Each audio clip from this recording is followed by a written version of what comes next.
Imagine a civilization so vast and wealthy that for centuries it seemed untouchable.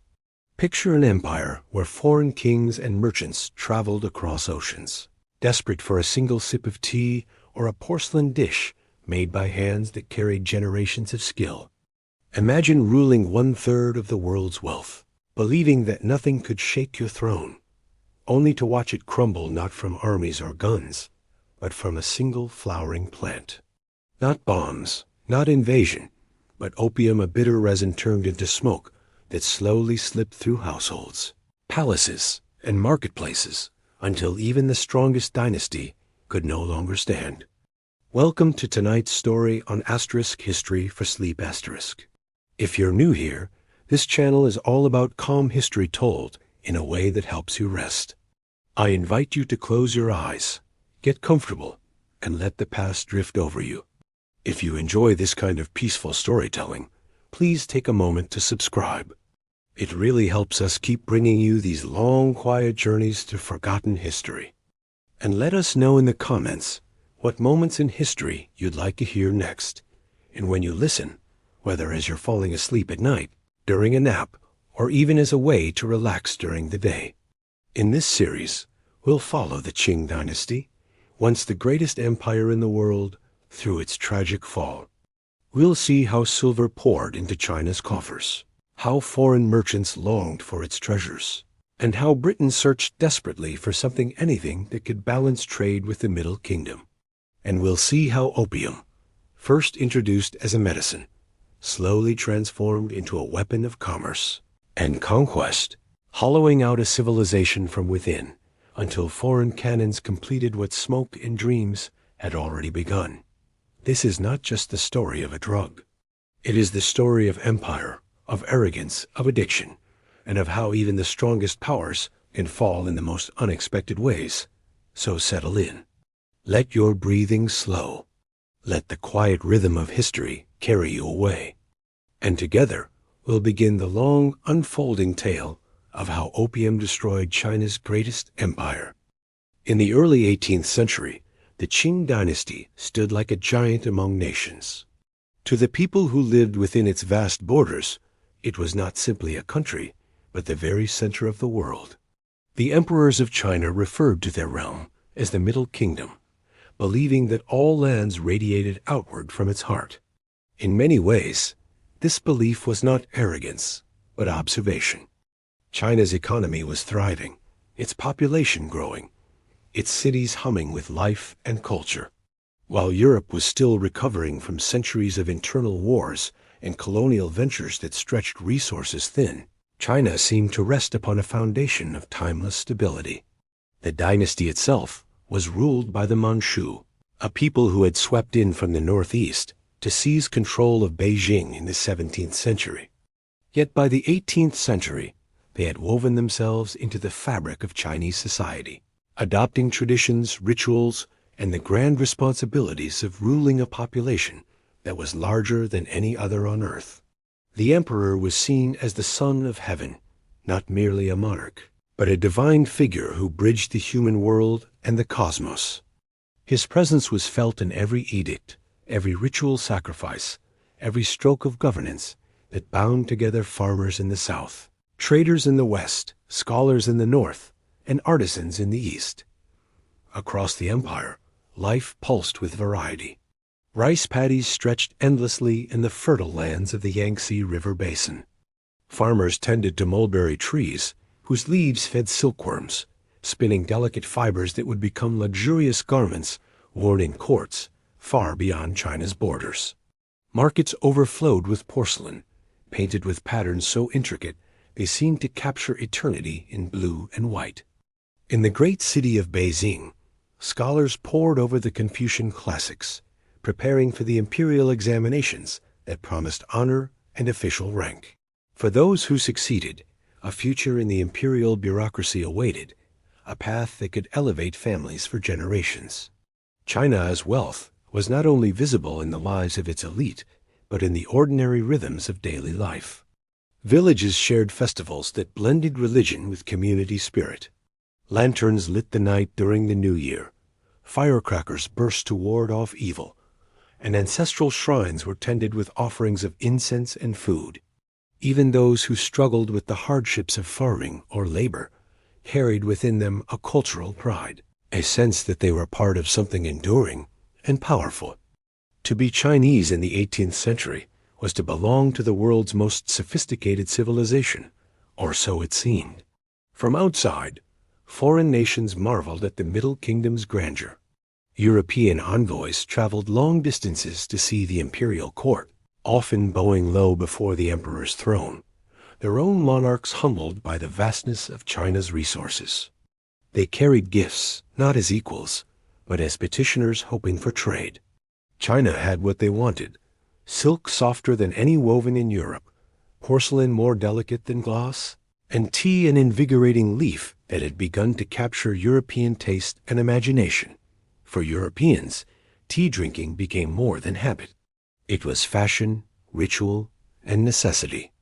Ships sailed across oceans to carry crates of it home, each voyage enriching China while draining silver from European treasuries.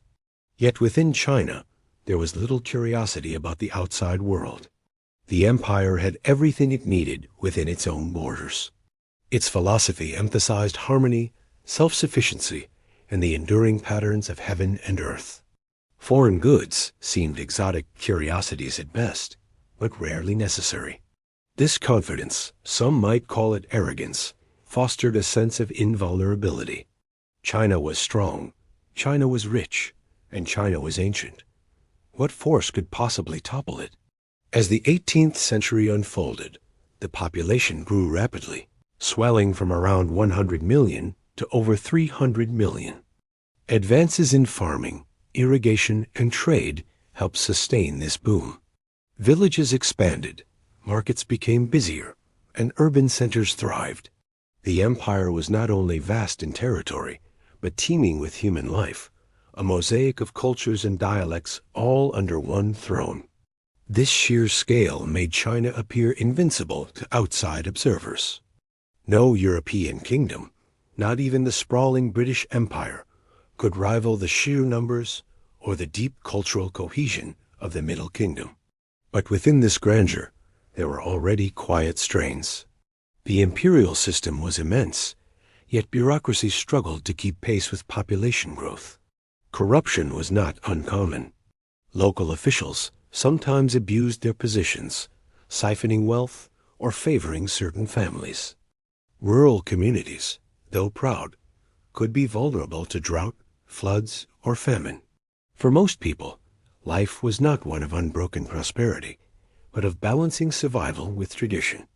These tensions were not yet visible cracks in the dynasty's foundation, but they were seeds waiting for the right storm to sprout.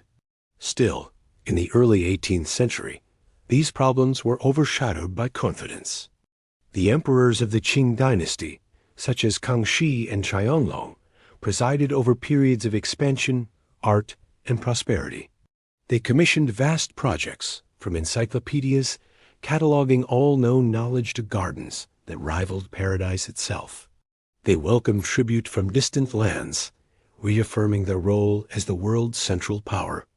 In the grand halls of the Forbidden City, they received ambassadors who bent low before them, affirming that the Middle Kingdom remained the heart of the world.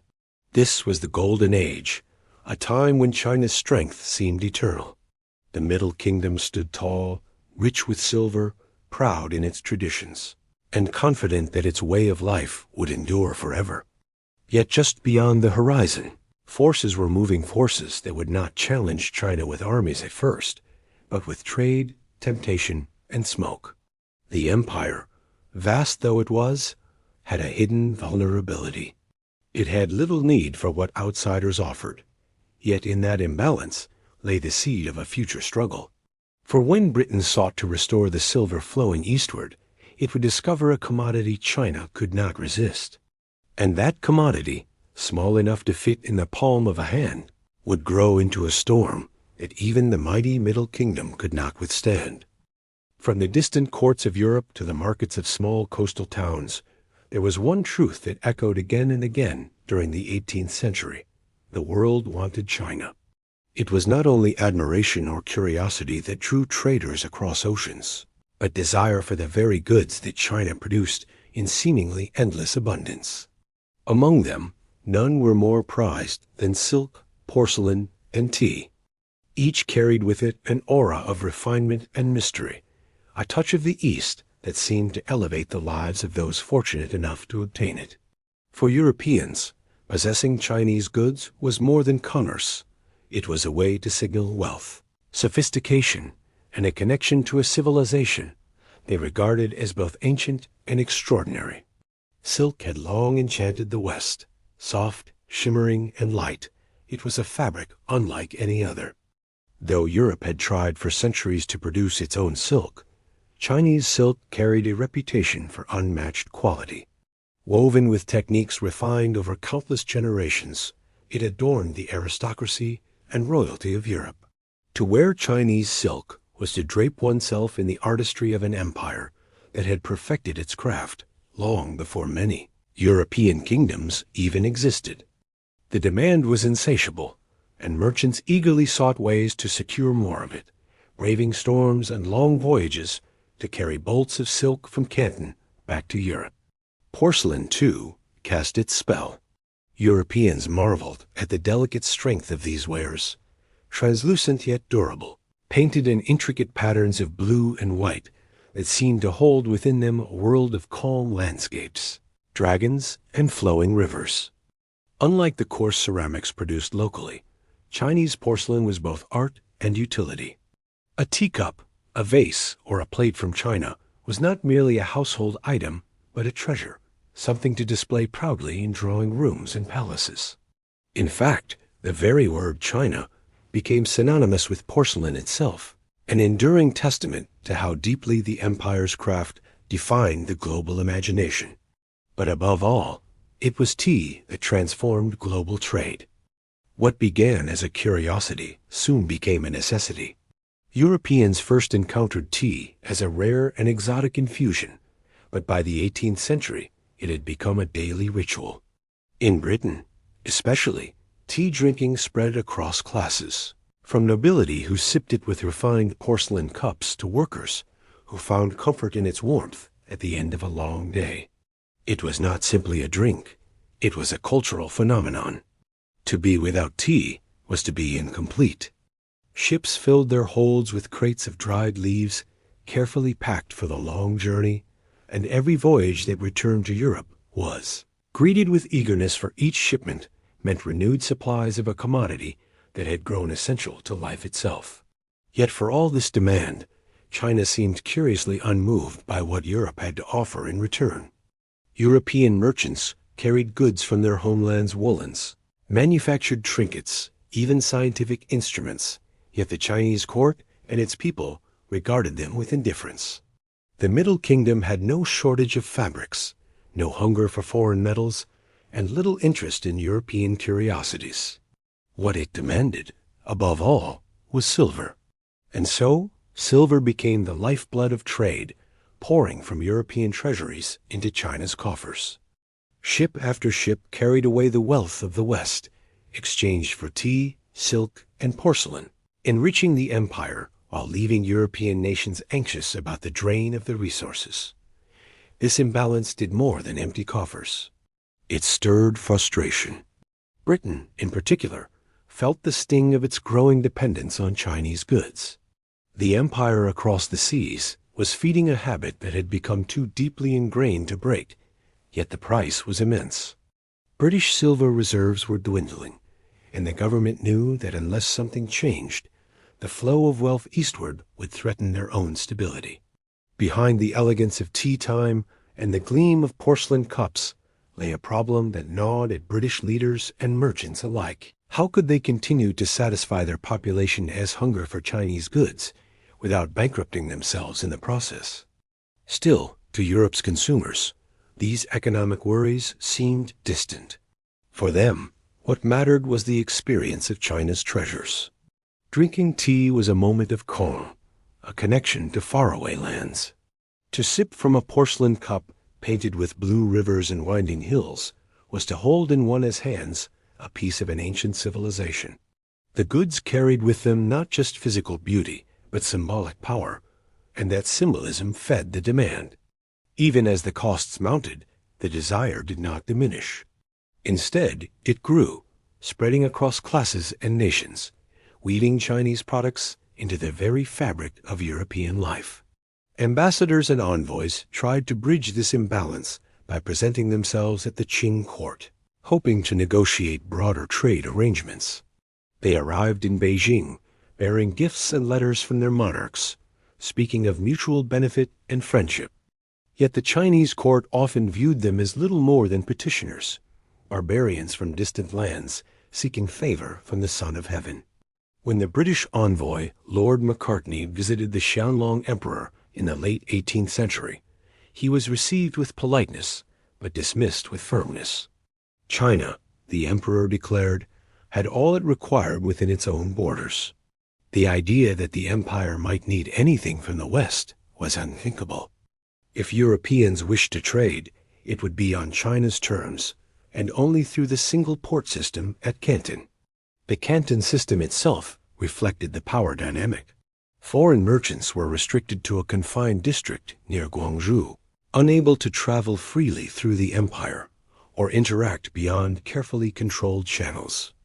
Their dealings were mediated through Chinese merchants licensed by the state, ensuring that the government maintained tight control over the flow of goods and the collection of duties. It was a system designed to protect China's sovereignty and minimize outside influence, and for a time, it succeeded. But to the foreign traders, it was a source of mounting frustration, a symbol of their subordinate position, and a constant reminder that despite their growing global reach, within China's walls, they remained small and powerless. As the 18th century drew to a close, this imbalance had hardened into a dilemma. The world wanted China, but China did not want the world. European nations, particularly Britain, were left scrambling to find a solution. They could not reduce their dependence on Chinese goods without alienating their populations, yet they could not continue draining their silver reserves indefinitely. They needed something, some commodity or scheme, that could tip the scales, something that China would accept in return. And though they did not yet know it, the answer they sought was already known to them, a substance traded quietly, regarded with suspicion, yet holding the potential to shift the balance of power entirely. That substance was opium, and it would soon transform the relationship between East and West in ways no one could have imagined. For centuries, silver gleamed as the lifeblood of China's economy. Unlike much of Europe, where gold often held symbolic dominance, in China, it was silver that mattered most. Taxes were levied in silver, trade was conducted in silver, and the flow of this metal into the Middle Kingdom became a river of wealth that sustained the empire at its height. By the 18th century, China's demand for silver was so great and so unwavering that it reshaped global trade routes and sent ripples through distant markets across continents. To the outside world, it seemed as if the dragon sat upon a treasury of shining coins, drawing in the riches of all who sought its goods. When Europeans arrived eager for silk, porcelain, and tea, they discovered quickly that their own goods held little value in Chinese eyes. The court at Beijing and the merchants at Canton cared little for European cloth, metals, or trinkets. What they wanted was silver, and nothing else would do. The consequence was simple but profound. European merchants who longed for China's luxuries had to pay in bullion. Every ship that left London or Amsterdam laden with silver returned with holds full of tea leaves, porcelain jars, and fine silks, but the precious metal itself did not flow back. It poured steadily eastward, swelling China's coffers while leaving Europe anxious over the depletion of its reserves. The movement of silver into China was not merely a matter of trade, it was a global story of extraction and transfer. Much of the silver originated in the mines of the Americas, where colonial powers forced laborers to work in brutal conditions to supply the world's demand. Spanish galleons carried treasure from the mines of Potosi and Mexico across the Atlantic into Europe, and then across oceans again into the ports of Asia, Silver made a long journey, passing through countless hands, before finally finding its way into the markets of Canton, where it was exchanged for Chinese goods. In this way, peasants in South America and artisans in China were linked by invisible threads of commerce, bound together by the gleam of a single metal. For China, this influx of silver reinforced stability. Taxes were collected in it, government revenues depended on it, and the value of goods was often reckoned in its weight. The system seemed unshakable, a steady cycle that enriched the empire. Peasants worked their fields, producing rice and silk that entered markets. Merchants sold these goods, exchanging them for silver carried by foreign traders. The government, in turn, collected its share, using it to finance projects, maintain order, and support the imperial bureaucracy. Silver flowed like water, nourishing the branches of the empire's great tree. Yet this dependence also created hidden vulnerabilities. Because the economy had grown so accustomed to silver, any disruption in its flow could create tremors. If supply faltered, prices shifted. If silver became scarce, peasants struggled to pay their taxes, and unrest could spread. The very strength of China's economy, its attraction of silver, was also a potential weakness, binding its fortunes to the vagaries of distant mines and foreign trade. For the moment, however, the stream was steady, and the empire grew accustomed to its shine. European observers looked upon this drain of silver with growing unease. In London, officials tracked the outflow of bullion with alarm, watching reserves dwindle as tea shipments grew larger each year. Tea had become so woven into British society that the idea of reducing imports was unthinkable. A simple cup had transformed into a cultural cornerstone, sweetened with sugar from the Caribbean and sipped in drawing rooms, taverns, and cottages alike. The British East India Company found itself in a paradox. Its ships carried immense cargoes back and forth, but the trade left Britain poorer in silver with every voyage. What use was global power if it could not prevent the slow bleeding away of wealth? This imbalance became a subject of debate and frustration. Economists and merchants pondered ways to correct it, but there seemed few options. China's refusal to accept anything but silver was unyielding, rooted in centuries of policy and tradition. The emperor and his officials believed China required nothing from beyond its borders. They were content with silver, which they saw as stable and universally valuable, and they dismissed foreign appeals for greater trade flexibility. To them, the West's goods were curiosities, not necessities. And so the Silver River continued to flow, widening as Europe's appetite for tea deepened. Within China itself, the presence of so much silver brought prosperity, but also subtle distortions. Wealth became concentrated in certain regions, especially in port cities like Canton, where merchants handling foreign trade prospered greatly. Inland farmers and communities, by contrast, often felt less benefit as their goods filtered through layers of trade before reaching foreign hands. Silver, though abundant in the empire, did not always circulate evenly. Some saw abundance, others scarcity, and tensions between regions slowly grew more visible. At the imperial court, the constant inflow of silver seemed to confirm the dynasty's supremacy. Tribute missions from abroad were welcomed with ceremony, while the steady profits of trade were seen as proof of China's centrality in the world. The Qianlong Emperor, ruling in the late 18th century, regarded foreign petitions for broader trade with calm dismissal. He famously declared to Britain's envoy that China possessed all it needed within its own borders. What, after all, could the distant West offer that the Middle Kingdom lacked? To accept silver was not dependence, but choice, a sign that China allowed the outside world to contribute to its treasury, but required nothing in return. And yet, beneath this confidence lay a quiet irony. The empire that seemed so self-sufficient had built its economy upon a metal dug from the earth by laborers in lands it had never seen. Silver, while universal, tied China's fortunes to global systems it did not control.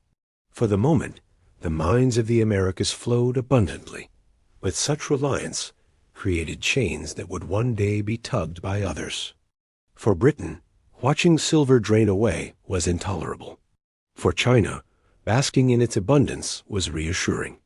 But in the friction between these two views lay the seeds of future conflict.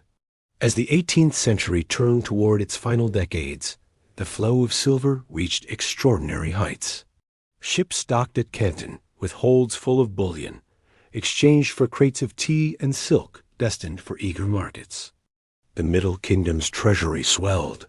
Officials counted revenues with satisfaction, and the empire seemed more secure than ever. Yet across the seas, Britain's leaders and merchants plotted anxiously, wondering how long this imbalance could endure. They knew they needed to find something that China would value as much as silver, something that could reverse the flow and tip the balance of trade in their favor. The search for that commodity would soon lead them down a path with consequences neither side could fully foresee. A path paved not with silver's bright shine, but with the dark haze of opium smoke. By the closing decades of the 18th century, Britain's fortunes seemed paradoxical. On one hand, it was a rising global power, with colonies stretching across continents, a navy that dominated the seas, and a growing industrial base that was transforming its economy. On the other hand, it found itself increasingly dependent on a distant empire that refused to meet it halfway. China, with its inexhaustible supply of tea, porcelain, and silk, had become indispensable to British life, yet the price of this dependence was a steady drain of silver that threatened to undermine Britain's own financial stability. The empire that prided itself on strength and independence was, in some ways, bound tightly to the will of the Middle Kingdom. In parlors and kitchens across Britain, tea had become not merely a luxury, but a daily ritual. Workers paused for a cup during long days in factories. Families gathered around kettles in cottages, and aristocrats displayed their finest porcelain as they hosted elaborate tea times. With sugar imported from the West Indies and milk from local farms, tea drinking transformed into a uniquely British tradition, woven into the rhythm of life. It was unthinkable to imagine a society without it. And yet every sip deepened the empire's dependence on China, for only China could provide the vast quantities required to satisfy this insatiable demand. Merchants and government officials watched with alarm as silver reserves dwindled. For every ship returning from Canton, silver had been poured out in staggering amounts, filling Chinese treasuries while leaving Britain poorer in bullion. Economists debated solutions, but none seemed satisfactory. Some proposed limiting tea imports, but the idea was politically impossible. To restrict tea would have sparked outrage from every level of society. Others suggested that Britain increase its exports to China, offering woolens, machinery, or other manufactured goods.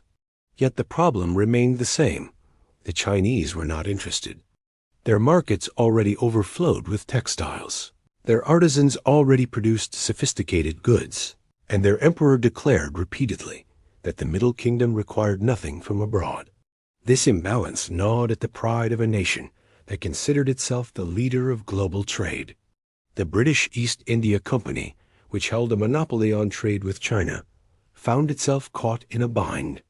It profited enormously from importing Chinese goods into Britain, but it struggled to cover the cost of the silver required to purchase them. The directors of the company knew that unless they found some commodity China would accept, the imbalance would eventually bankrupt them. Behind the elegance of tea and the shine of porcelain lay a commercial crisis that demanded resolution. Desperation fostered creativity, and Britain began to search in earnest for a solution. Some suggested expanding trade in other parts of Asia to offset losses in China. India, under growing British influence, offered a wealth of resources, from spices to textiles, but none of these satisfied China's demands. Some merchants experimented with exotic goods, hoping to tempt Chinese consumers with curiosities, but these efforts quickly failed. The Chinese market was immense, but it was also conservative. It valued tradition and stability over novelty. and its government enforced strict controls on foreign commerce through the Canton system. Without official approval, no foreign product could find broad acceptance, and no envoy had succeeded in persuading the emperor to open China further. The frustration reached a symbolic peak in 1793, when Lord George Macartney traveled to China as Britain's envoy, carrying gifts and proposals for expanded trade. He presented scientific instruments, clocks, telescopes, and fine manufactured goods, hoping to demonstrate Britain's achievements and convince the Qianlong emperor that greater exchange could benefit both sides. The meeting was courteous but fruitless. The emperor dismissed Britain's requests, declaring that China possessed all it required and had no need for foreign manufactures. In a letter sent to King George III, he emphasized that his empire was self-sufficient, and that tribute from abroad was welcome but unnecessary. For Britain, the rejection was humiliating, a stark reminder that in China's eyes it remained a supplicant, not a partner. Still, the problem of silver could not be ignored. Britain's leaders understood that unless they reversed the flow of bullion, their financial stability would be jeopardized. The East India Company, with vast holdings in India, began to search for something it could produce there that might finally appeal to Chinese buyers. The answer, when it emerged, was both unexpected and deeply consequential. Opium. Grown in the fertile fields of Bengal, processed and packed for shipment. It was a substance known in China, but not yet central to its economy. Used for centuries in small amounts as a medicine or pain reliever, opium had never been a staple of Chinese life. Yet Britain realized that if it could increase demand for the drug, it might finally have a commodity capable of offsetting the trade imbalance. The plan was not devised overnight, nor was it embraced without hesitation.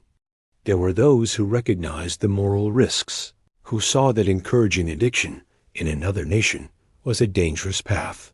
But in the balance of empire, commerce often outweighed conscience. The East India Company controlled large opium farms in India, where peasants labored to produce the raw product under strict supervision. The company auctioned the drug to private traders, who then smuggled it into China, bypassing official restrictions and flooding the market.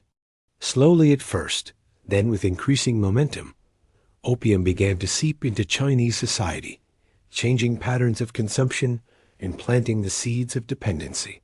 For Britain, the results were immediate and enticing. Silver, once flowing endlessly into China, began to flow back. Chinese merchants, eager for the new product, exchanged silver for opium, and that silver returned to the hands of British traders. The imbalance that had haunted Britain for so long began to shift. What had once been a one-way river of wealth now showed signs of reversal. The East India Company's profits swelled, and the empire's leaders congratulated themselves on solving a dilemma that had threatened their stability. Few paused to consider the deeper consequences. For them, opium was a commercial solution, a convenient answer to a pressing problem. But across the sea, in China's villages, towns, and cities, the story was only beginning. What had been introduced as a solution to Britain's desperation would soon unravel the lives of millions, corroding the very fabric of the Middle Kingdom. Addiction would spread like a shadow, touching scholar and farmer, soldier and merchant alike. Officials would warn of its dangers. Emperors would attempt to ban it. But the lure of the drug and the profit it brought to smugglers would prove too strong. Britain's desperation had found its remedy, but in the process, it had unleashed a force that would one day topple the very empire that seemed eternal. Opium was not new to China when Britain first began to push it in large quantities. For centuries, the resin of the poppy plant had been known in Asia, traded in small amounts along ancient routes, and used sparingly as a medicine. Physicians recognized its power to dull pain, to calm the body, and to ease coughs. In these contexts, it was not considered a danger but a tool, one ingredient among many in the pharmacopoeia of traditional medicine. Taken occasionally, mixed with herbs, opium did not yet cast the shadow that it would later come to embody. For most of Chinese history, it was a substance in the background, present but not central, accepted but not beloved. Its true arrival as a force of transformation would not begin until foreign merchants saw its potential as a commodity, something that could be sold not just as medicine, but as recreation. The British, through their control of India, possessed both the means and the motive to change this dynamic. In Bengal, under the East India Company's administration, vast fields of poppies were cultivated with careful oversight. Farmers, many of them poor peasants, were required to grow the crop, delivering their harvests to company agents who processed the resin into dense balls of opium. The scale of production was immense, and the product was carefully controlled, not for domestic use in India, but for export. Auctions in Calcutta sold opium to private merchants who carried it eastward across the seas. Though technically the British Crown and the East India Company distanced themselves from the smuggling that followed, in practice, it was a carefully orchestrated system designed to funnel opium into China while keeping official hands clean. At first, the quantities were small, hardly enough to attract notice in the vastness of the Chinese market. Smugglers sold to select buyers along the coast, slipping shipments past officials and distributing the drug quietly.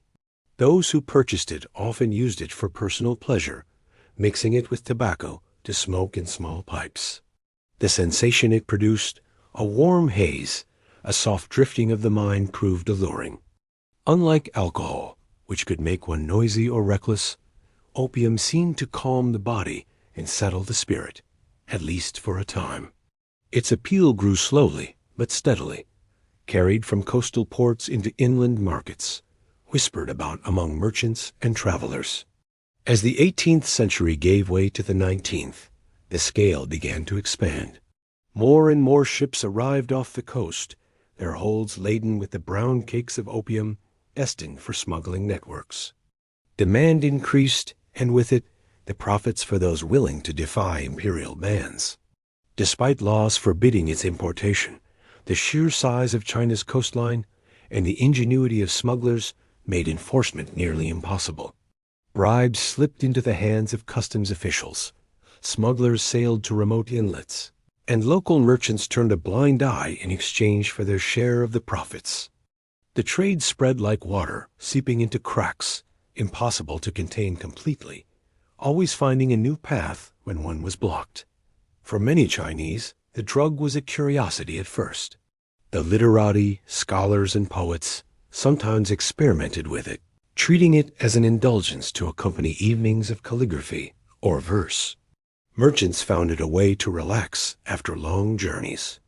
Even some soldiers, stationed far from home, discovered its comfort. The experience of smoking opium was described as floating, as if the body were light and the mind untethered, carried along by a gentle current. But what began as leisure soon revealed the darker side. Regular use bred dependency, and those who indulged often found themselves chasing the first sensations with greater frequency, their bodies and minds longing for the haze again and again. The British could not have been ignorant of this growing dependence. Indeed, it was precisely the demand created by addiction that made opium such a profitable trade. Every chest sold in Canton, every packet smuggled inland, meant silver flowing out of Chinese hands and back into British coffers. The imbalance that had long troubled Britain began to reverse, and the once unidirectional stream of wealth now flowed two ways. Britain's economy gained relief, the East India Company profited, and private traders grew rich. But in China, the cost was borne by individuals and families whose lives were quietly being reshaped by the drug. The imperial government saw the problem emerging. Officials in Canton and beyond reported on the growing prevalence of opium smoking, the corruption of customs agents, and the drain of silver leaving the country in exchange for the drug. Edicts banning the import and use of opium were issued repeatedly, declaring it harmful, immoral, and destabilizing. Yet enforcement remained a challenge. Local authorities were often underfunded or complicit, and the profits were too great for smugglers to resist. The very structure of the Canton system, designed to keep foreign trade under control, now created channels of corruption that allowed opium to pass more freely. What had once been a tightly managed exchange now became riddled with holes. As more Chinese became accustomed to smoking opium, its spread accelerated. Pipes and paraphernalia became common in certain regions, and dens for smoking began to appear. Addiction, once rare, became a growing presence, affecting not only individuals, but entire families who watched their loved ones spend money and time in pursuit of the drug. Farmers who had once traded rice or silk for silver found themselves selling goods for opium instead, weakening their households. Soldiers who indulged lost discipline, weakening units meant to defend the empire. The effects were subtle at first, but accumulated, seeping into the fabric of daily life in ways that worried the more vigilant observers. And yet, the demand continued to rise, and with it, the profits of those who supplied it. The British, though officially silent on the morality of the trade, embraced its benefits in practice. The East India Company maintained its monopoly on production in India, ensuring that supply remained steady. The merchants who smuggled it into China grew bolder, arriving with larger shipments, confident that even if some chests were seized, many more would slip through. For them, the risk was outweighed by the enormous rewards. Each successful voyage meant a fortune, measured not only in opium, but in the silver that flowed back across the sea. Thus the arrival of opium was not a single moment, but a gradual invasion, at once quiet and unstoppable. It did not come with banners or armies, but with merchants and smugglers, pipes and smoke. It began as a trickle, unnoticed by most, and grew into a flood that would soon threaten to drown the empire itself. What Britain had discovered in its desperation was more than a solution to a trade imbalance. It was a weapon disguised as commerce, a poison wrapped in pleasure, and it would change the course of China's history forever. In the haze of opium smoke, the empire's strength began to blur, its silver began to vanish, and its people began to weaken. The Middle Kingdom, still proud and vast, did not yet know how profoundly this substance would shape its fate. At first, opium in China was the indulgence of a few. The drug had arrived quietly, slipping ashore through smugglers' hands, smoked in modest gatherings by merchants, scholars, and curious travelers. But as the years passed and the shipments grew larger, what had once been a curiosity began to weave itself into daily life. By the early 19th century, the haze of opium smoke no longer lingered only in select quarters of port cities.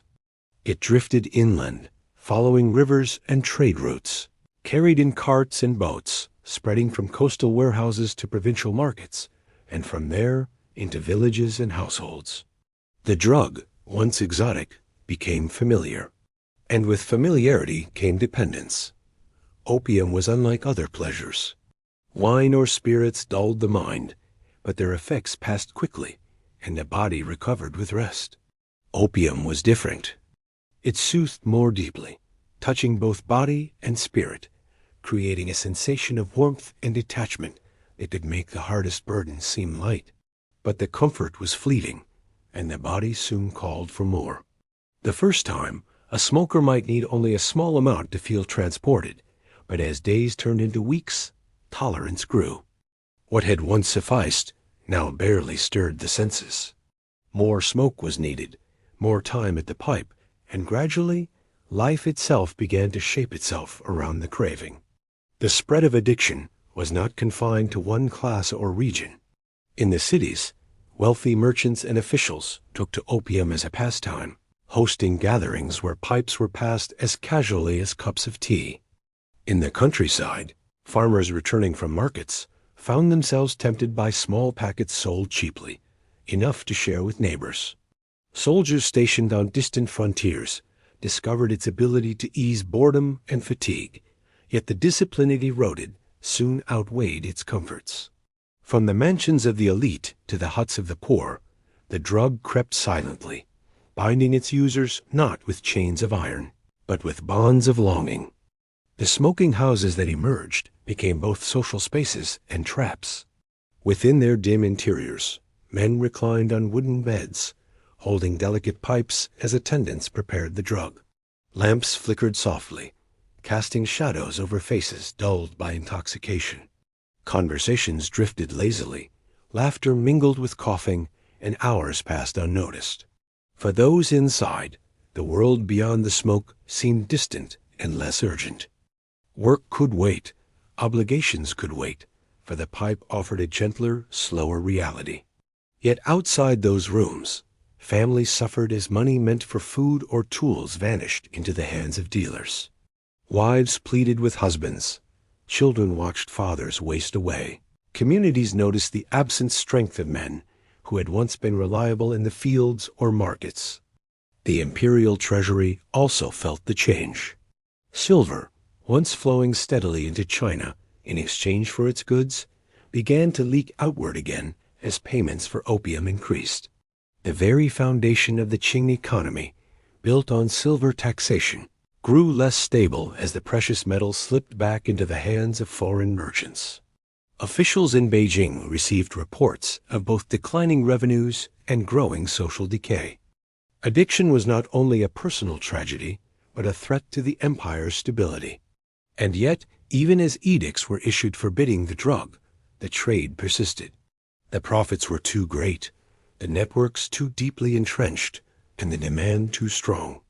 In villages, the human cost became ever clearer.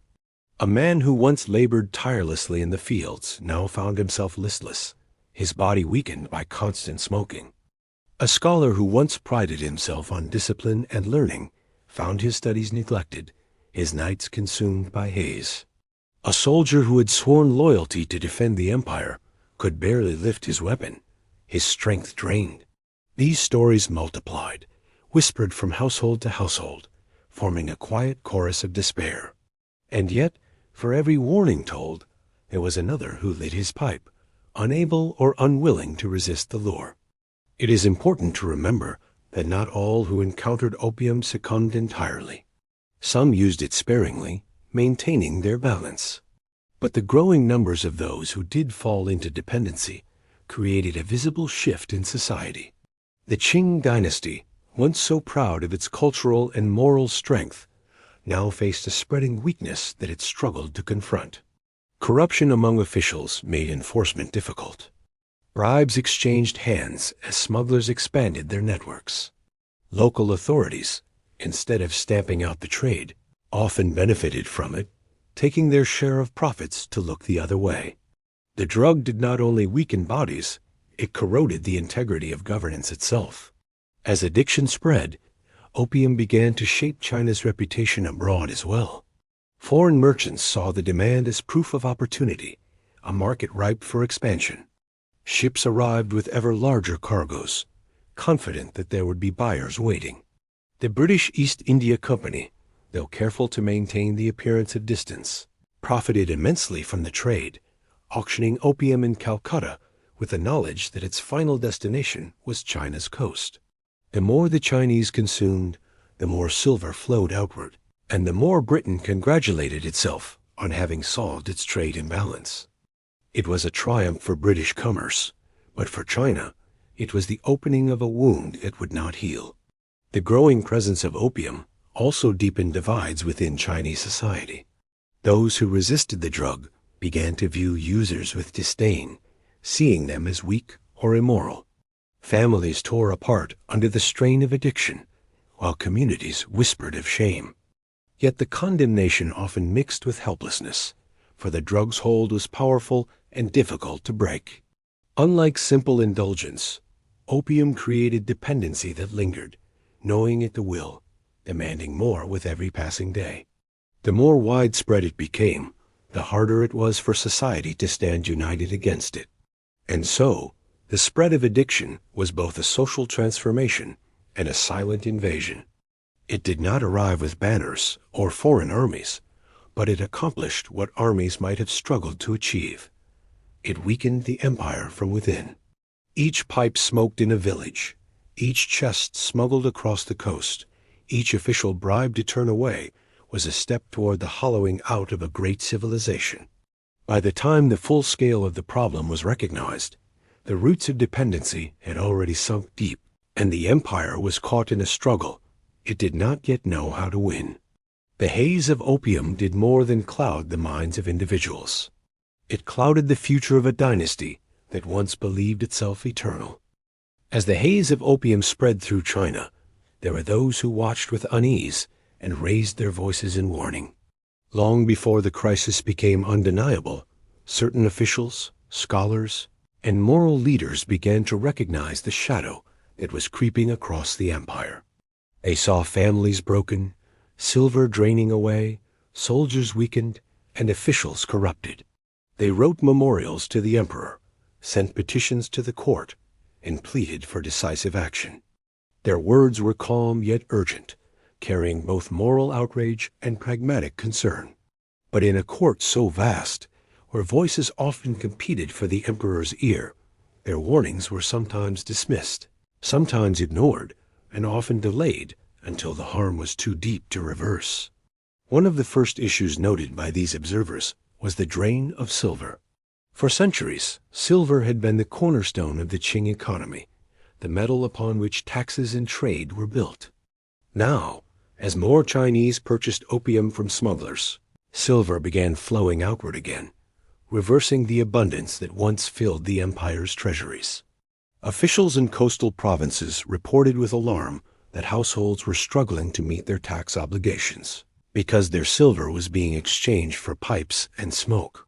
The government, deprived of revenue, began to feel the strain. What had once been a proud symbol of economic strength was now becoming a measure of weakness, as silver vanished into the hands of foreigners who gave only addiction in return. Moralists also raised concerns about the effect of opium on character and virtue. For centuries, Confucian ideals had emphasized self-discipline, duty, and the importance of strong families and upright officials. Opium, they argued, undermined all of these pillars. A man who should be working the fields instead lay on a mat, pipe in hand. A scholar who should be preparing for the examinations instead lost himself in the haze. Even officials, entrusted with the responsibility of governance, were not immune, some succumbing to the same weakness they were supposed to police. To those steeped in Confucian thought, opium was more than a drug, it was a threat to the very moral foundation of society. It was, in their eyes, a poison that corroded not only the body, but the heart of the nation. Some warnings were practical, describing the vulnerability opium created in the empire's defenses. Soldiers who indulged in the drug became unreliable, their strength sapped, their discipline weakened. Reports reached the court that military units stationed along the frontiers were no longer dependable because of widespread addiction. An empire that prided itself on its ability to defend vast borders now faced the unsettling possibility that its own defenders were too dulled to stand firm in battle. To those who understood the realities of military power, this was not merely an internal problem, but a looming danger, for weakness at home invited opportunism from abroad. In village after village, the problem became visible in ways that even local magistrates could not ignore. Farmers who had once contributed steadily to their communities now fell behind on their obligations. Merchants squandered profits on smoke. Families descended into conflict as one member's addiction consumed the household savings. Women wrote desperate letters to officials, begging for relief from husbands who wasted their earnings. Local elders, once content to let people manage their own affairs, began to complain that opium was fraying the bonds of community life. These voices made their way upward through reports and complaints until they reached provincial officials who in turn relayed them to Beijing. The warnings grew louder, more numerous, harder to dismiss. The Qing court itself was not unaware. Emperors received frequent memorials describing the dangers, and some issued bans and edicts intended to curb the spread. As early as the 18th century, proclamations declared that opium was harmful, that its use was immoral, and that those caught trading or smoking it would face punishment. Yet the bans were inconsistently enforced, and corruption among officials often blunted their effect. Smugglers learned quickly that a bribe could be more effective than secrecy, and those responsible for stopping the trade often found it easier to profit from it instead. Even when an official was sincerely determined to act, the sheer size of the empire and the ingenuity of smugglers made the task daunting. The drug slipped through cracks in the system, like water finding its way downhill. Still, among the chorus of warnings, a few voices stood out for their clarity and conviction. They recognized that opium was not merely another vice, but a crisis that could undermine the very survival of the dynasty. They urged the emperor to act decisively, to confront the smugglers, to strengthen enforcement, and to punish officials who allowed the trade to flourish. They called not only for stricter laws, but for a moral awakening, a renewal of virtue that would resist the temptation of smoke. In their eyes, opium was not only a foreign poison, but a test of the empire's will, a challenge that demanded strength and unity if China were to endure. These warnings, though earnest, often met resistance from others at court. Some dismissed them as exaggerations, arguing that opium was a minor issue compared to other concerns. Others profited directly from the trade and therefore sought to downplay its dangers. Still others feared that too harsh a crackdown might disrupt commerce and create unrest, preferring to let the problem fester quietly rather than risk open conflict. The result was a pattern of hesitation. Proclamations were made, but enforcement lagged. Punishments were threatened, but not consistently applied. The empire seemed caught between recognition of the danger and reluctance to confront it fully. And so, the warnings accumulated like unheeded alarms. Each one carried a truth, a glimpse of the storm gathering on the horizon. But without decisive action, the crisis only deepened. Families continued to suffer, soldiers weakened further, silver drained away, and corruption spread. The officials who spoke bravely could not force the empire to change course, and their voices were too often lost in the vast bureaucracy of the Qing court. Yet their words would not be forgotten. For when the crisis finally erupted, and the empire was forced to confront the full scale of the opium disaster, these earlier warnings would be remembered as voices of foresight that had been silenced too soon. By the dawn of the 19th century, it was clear that the problem could no longer be dismissed as a passing concern. Opium was not a small indulgence confined to the wealthy or curious. It was a growing tide, spreading into every corner of society, draining silver from the treasury, and eroding the strength of the empire. Those who had sounded the alarm were vindicated, but their satisfaction was bitter, for by the time their words were fully acknowledged, the damage had already gone too far. China now faced not only the moral and social decay of addiction, but the looming reality that foreign powers were profiting from its weakness. The warnings had been clear, but the response had been too slow, and the Middle Kingdom was drifting ever closer to crisis. By the time the 19th century opened in earnest, the Qing Dynasty could no longer ignore the spread of opium. What had once been a curiosity traded quietly on the fringes of society had grown into a vice that touched every corner of the empire.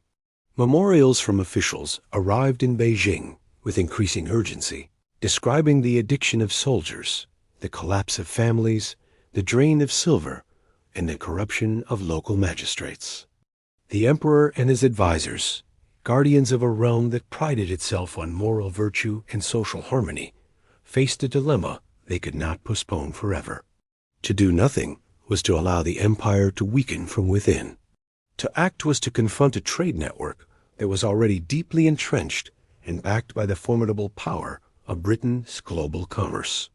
The first responses came in the form of edicts and prohibitions. As early as the 18th century, the imperial court had declared the use of opium immoral and harmful, but now the warnings grew more severe. New laws were issued banning the cultivation of poppies within China and punishing those who smoked or sold the drug.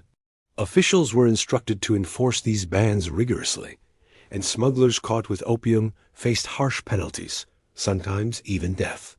On paper, the empire was drawing a firm line. The Son of Heaven had declared opium a poison, and all loyal subjects were expected to comply. But laws alone could not stem the tide. The reality on the ground was far more complicated.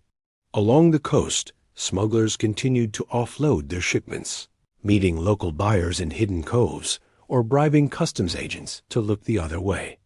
The profits were immense, and many officials, poorly paid and vulnerable to temptation, chose wealth over duty. Even those who tried to enforce the bans often found themselves overwhelmed. China's coastline stretched for thousands of miles, and smugglers were cunning, using fast boats, secret networks, and the cover of night to move their cargo. No matter how many seizures were made, more opium always seemed to arrive. The imperial court recognized the difficulty, but remained determined to show resolve. In 1799, the Qing Emperor issued one of the most forceful bans to date, ordering that opium smoking be eradicated from the empire. He condemned the habit as destructive not only to the health of individuals, but to the strength of the nation itself. This was not merely a matter of commerce. It was a matter of survival. The emperor's words carried the weight of moral authority, framing the fight against opium as a defense of China's civilization against corruption and decline. Yet even as these edicts spread through the empire, the smoking pipes continued to burn in hidden rooms and crowded dens. For many in the court, the problem was not simply the drug itself, but the foreign presence that enabled it. British merchants, backed by the East India Company, were the true source of the scourge. They grew the opium in India, auctioned it in Calcutta, and carried it by ship to China's shores, where smugglers and corrupt officials ensured its distribution. The Qing government saw this as a deliberate assault, an exploitation of China's openness to trade turned into a weapon against its people. Yet directly confronting the British posed risks. Though China still viewed itself as the Middle Kingdom, the center of the world, officials could not ignore the reports of British naval power, of steamships and cannons that seemed to surpass China's own defenses. To strike too hard might invite retaliation, and retaliation could mean war. Despite these fears, some local officials took bold action. Raids were conducted on opium dens, smokers were arrested, and smugglers were punished publicly as a warning to others. In some provinces, opium pipes were collected and burned, a symbolic gesture of defiance against the spreading vice. Officials wrote proudly of these efforts, describing how communities celebrated when smugglers were punished and how families expressed relief when dens were closed. Yet these victories were often fleeting. As soon as one network was broken, another emerged. As soon as one shipment was seized, another arrived. It was like trying to catch smoke with bare hands. The harder the effort, the more elusive the problem became. The empire's struggle against opium revealed deeper truths about the challenges it faced in the 19th century. Its bureaucracy, immense and powerful on paper, was riddled with inefficiency and corruption. Its moral authority, rooted in Confucian ideals, was strong but increasingly undermined by the realities of a changing world. The empire could declare, and the empire could ban, but it struggled to enforce those commands across its vast lands. And with every failure, the perception grew that the court was losing its grip, that the Son of Heaven's decrees no longer carried the unassailable weight they once had. Still, the empire did not relent. The warnings from within had been too loud, the danger too obvious. The court redoubled its efforts, issuing new bans, punishing officials who were caught accepting bribes, and reminding the population of their moral duty to resist temptation. In some cases, opium users were forced into rehabilitation efforts, compelled to withdraw from the drug under supervision, though success was uneven and relapse common. Families were encouraged to report addicts and smugglers, though fear and shame often kept them silent. The fight against opium was becoming not just a legal battle, but a moral campaign, an attempt to restore discipline and virtue to a society slipping under the drug's influence. And yet, as the empire responded with laws and punishments, the British responded with more opium. Shipments grew larger, smuggling networks more sophisticated, and the profits greater than ever. The very act of banning the drug seemed to raise its value, increasing demand among those who craved it and encouraging more merchants to risk the trade. It became clear that the problem could not be solved by edicts alone. Something more dramatic would be required, an act not just of policy but of defiance, a confrontation with the very powers that supplied the poison. In the decades to come, that confrontation would take shape, led by a man whose determination to end the opium scourge would place him at the center of history. But in these early years of the 19th century, the empire's response was still one of struggle, a constant effort to hold back a tide that seemed destined to rise higher, no matter how many barriers were raised. For now, the empire fought on, issuing bans, punishing smugglers, and appealing to the morality of its people. It was a battle fought not only on China's coasts, but in its villages, in its barracks, in its homes. The emperor and his court tried to stand as guardians, protectors of a civilization they believed eternal.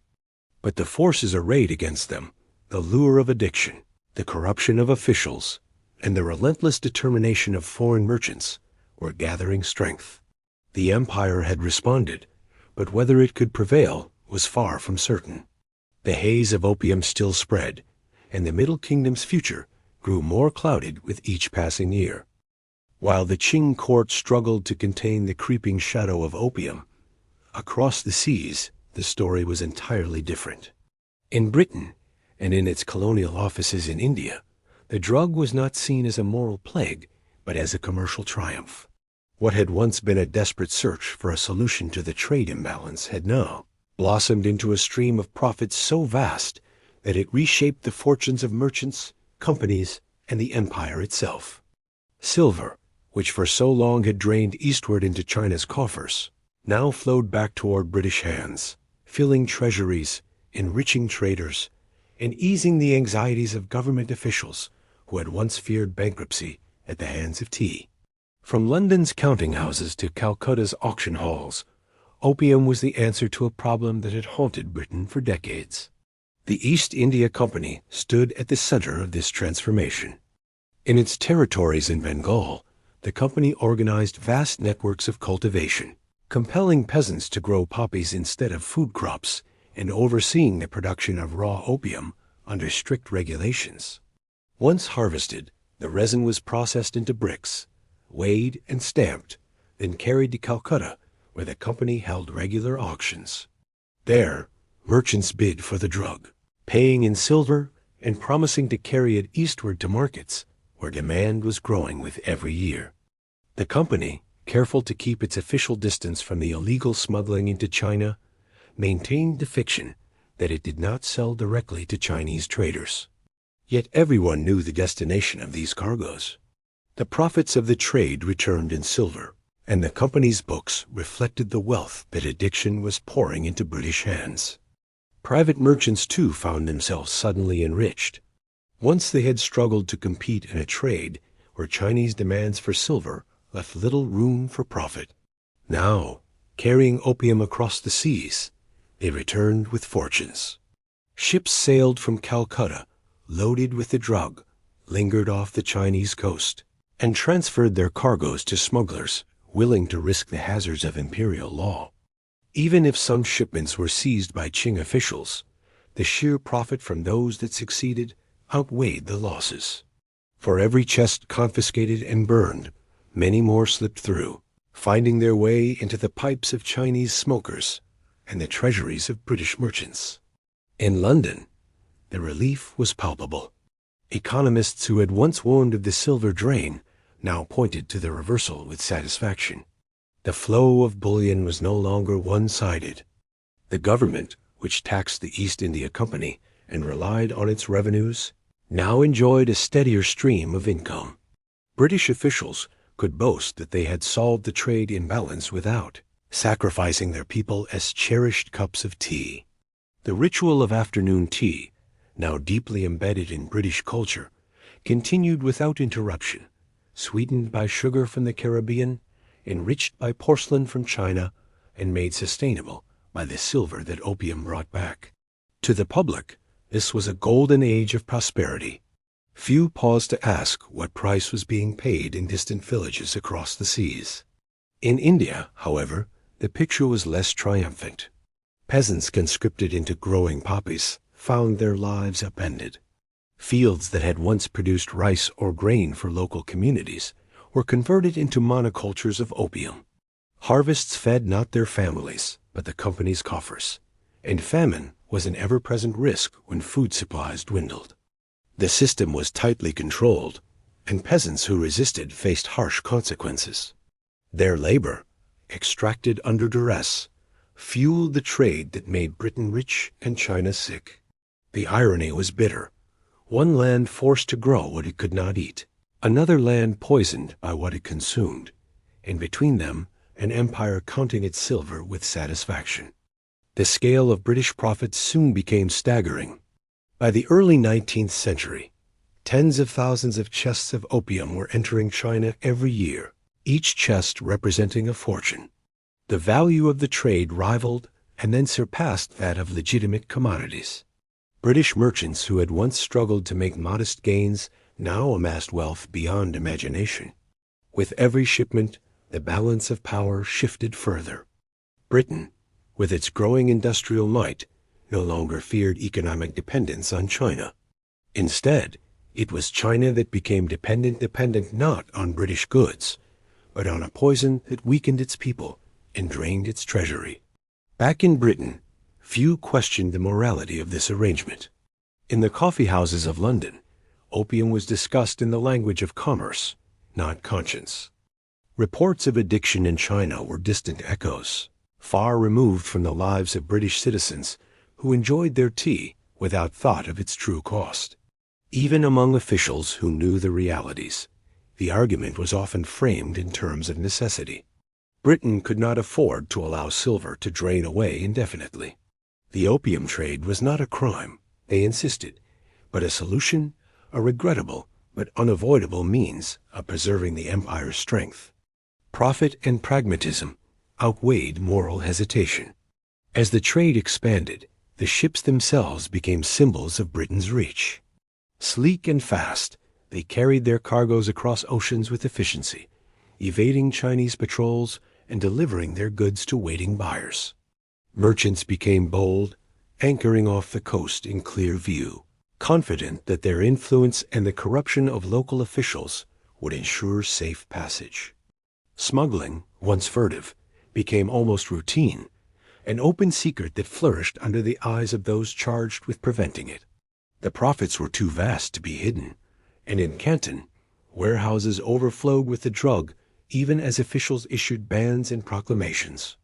The tide of silver turned with every chest sold, and Britain's merchants congratulated themselves on their success. In this atmosphere of triumph, it was easy for Britain to overlook the storm clouds gathering on the horizon. The profits seemed endless, the system secure. But within China, resentment grew. The empire's response, no faltering, was persistent, and voices at court demanded stronger action. The addiction spreading through the population was no longer a hidden shame, but a visible crisis. Officials warned that the empire's very survival was at stake, and some among them would soon be prepared to take drastic steps to end the scourge. Britain, in celebrating its newfound prosperity, did not yet see that it was also setting the stage for confrontation. The silver that filled its coffers carried with it not only wealth, but seeds of conflict, for no empire could endure humiliation forever. Still, in these years, it was the British who smiled. Their merchants grew rich, their government grew stable, and their people drank their tea in peace. Opium, a flower born in distant fields, had solved the problem that had once kept officials awake at night. For Britain, it was a story of desperation turned to triumph. For China, It was a story of strength turned to weakness. The two narratives moved in opposite directions, yet they were bound together, as inseparable as the smoke that rose from a pipe and the silver that clinked in a chest.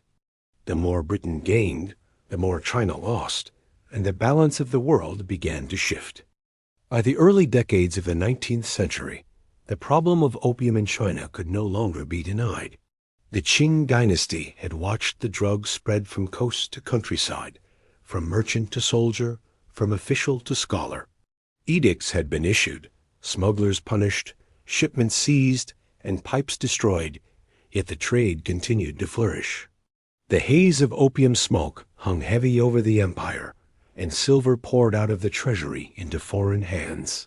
For a government that had long prided itself on moral order and social harmony, the crisis was intolerable. What China needed was not just laws, but leadership, someone who could embody the empire's determination to defend itself against this slow invasion.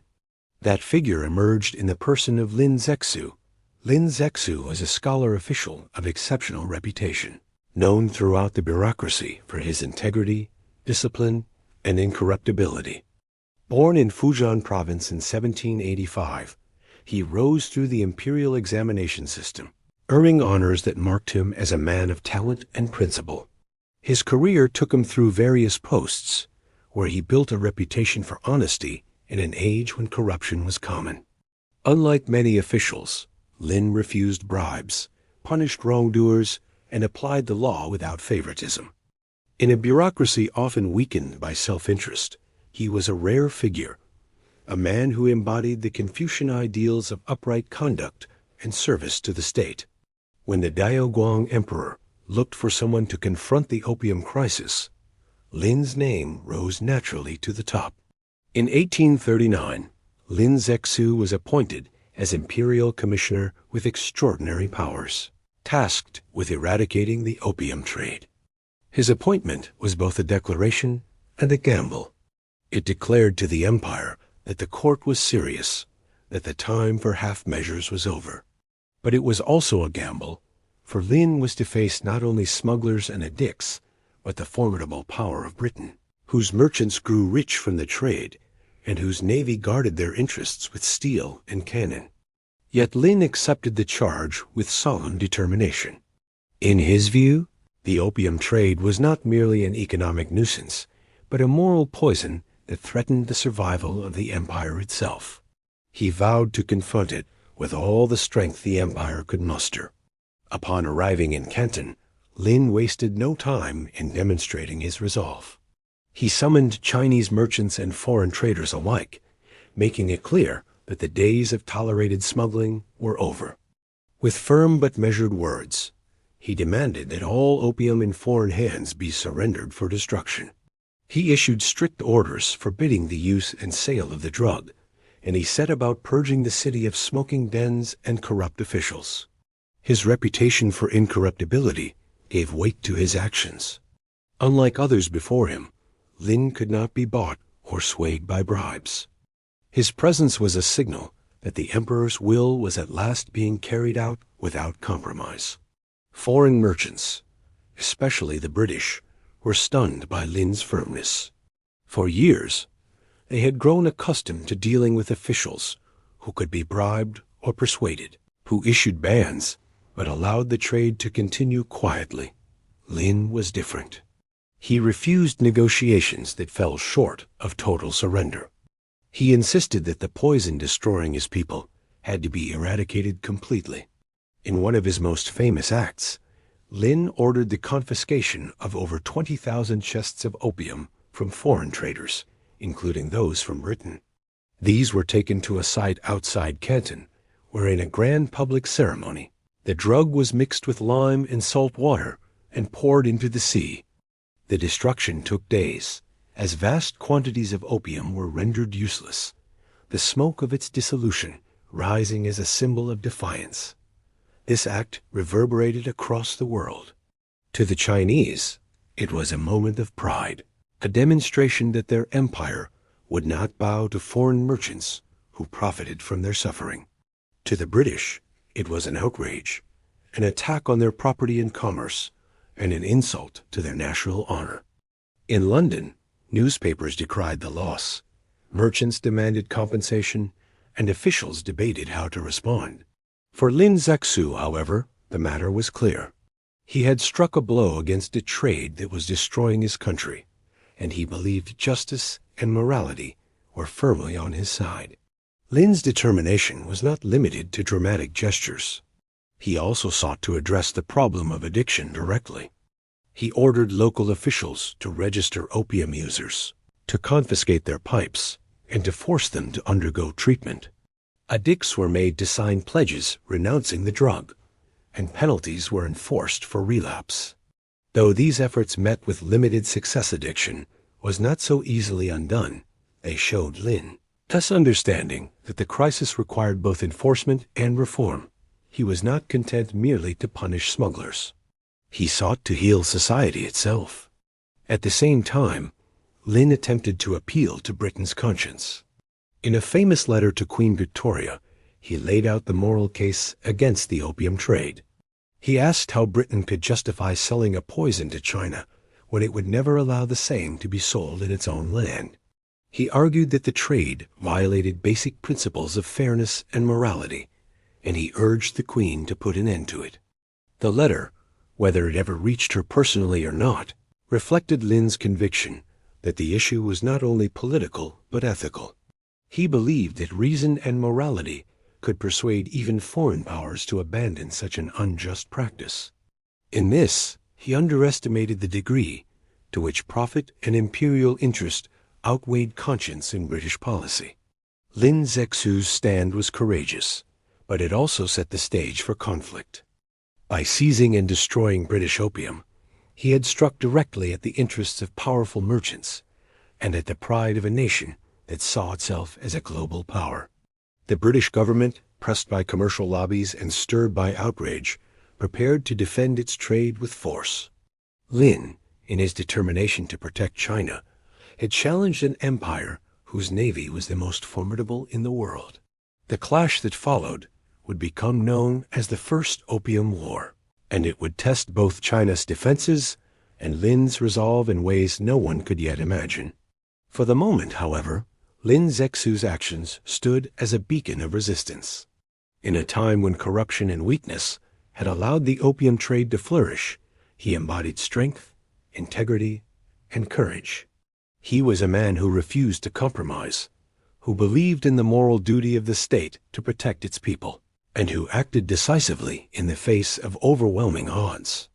To many Chinese, he became a symbol of what their empire could still be: upright, principled, and unafraid to stand against injustice. His stand was not the end of the crisis, but it was a turning point.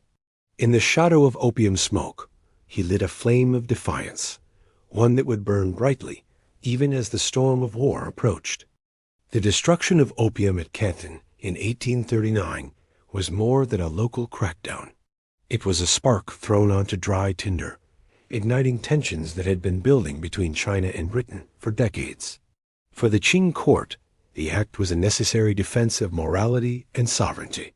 For Britain, it was an intolerable assault on commerce, national honor, and the principles of free trade that its empire increasingly claimed to uphold. In that moment, the two great powers stood on a collision course, bound by misunderstanding, arrogance, and the unyielding logic of profit. In Canton, Lin Zexu's dramatic stand against the opium trade sent shockwaves through the foreign merchant community. They had long grown accustomed to a certain rhythm of compromise. Officials issued bans, smugglers found loopholes, and bribes smoothed the rough edges. But Lin was different. His incorruptibility left no room for negotiation, and his demand that all opium be surrendered left merchants stunned.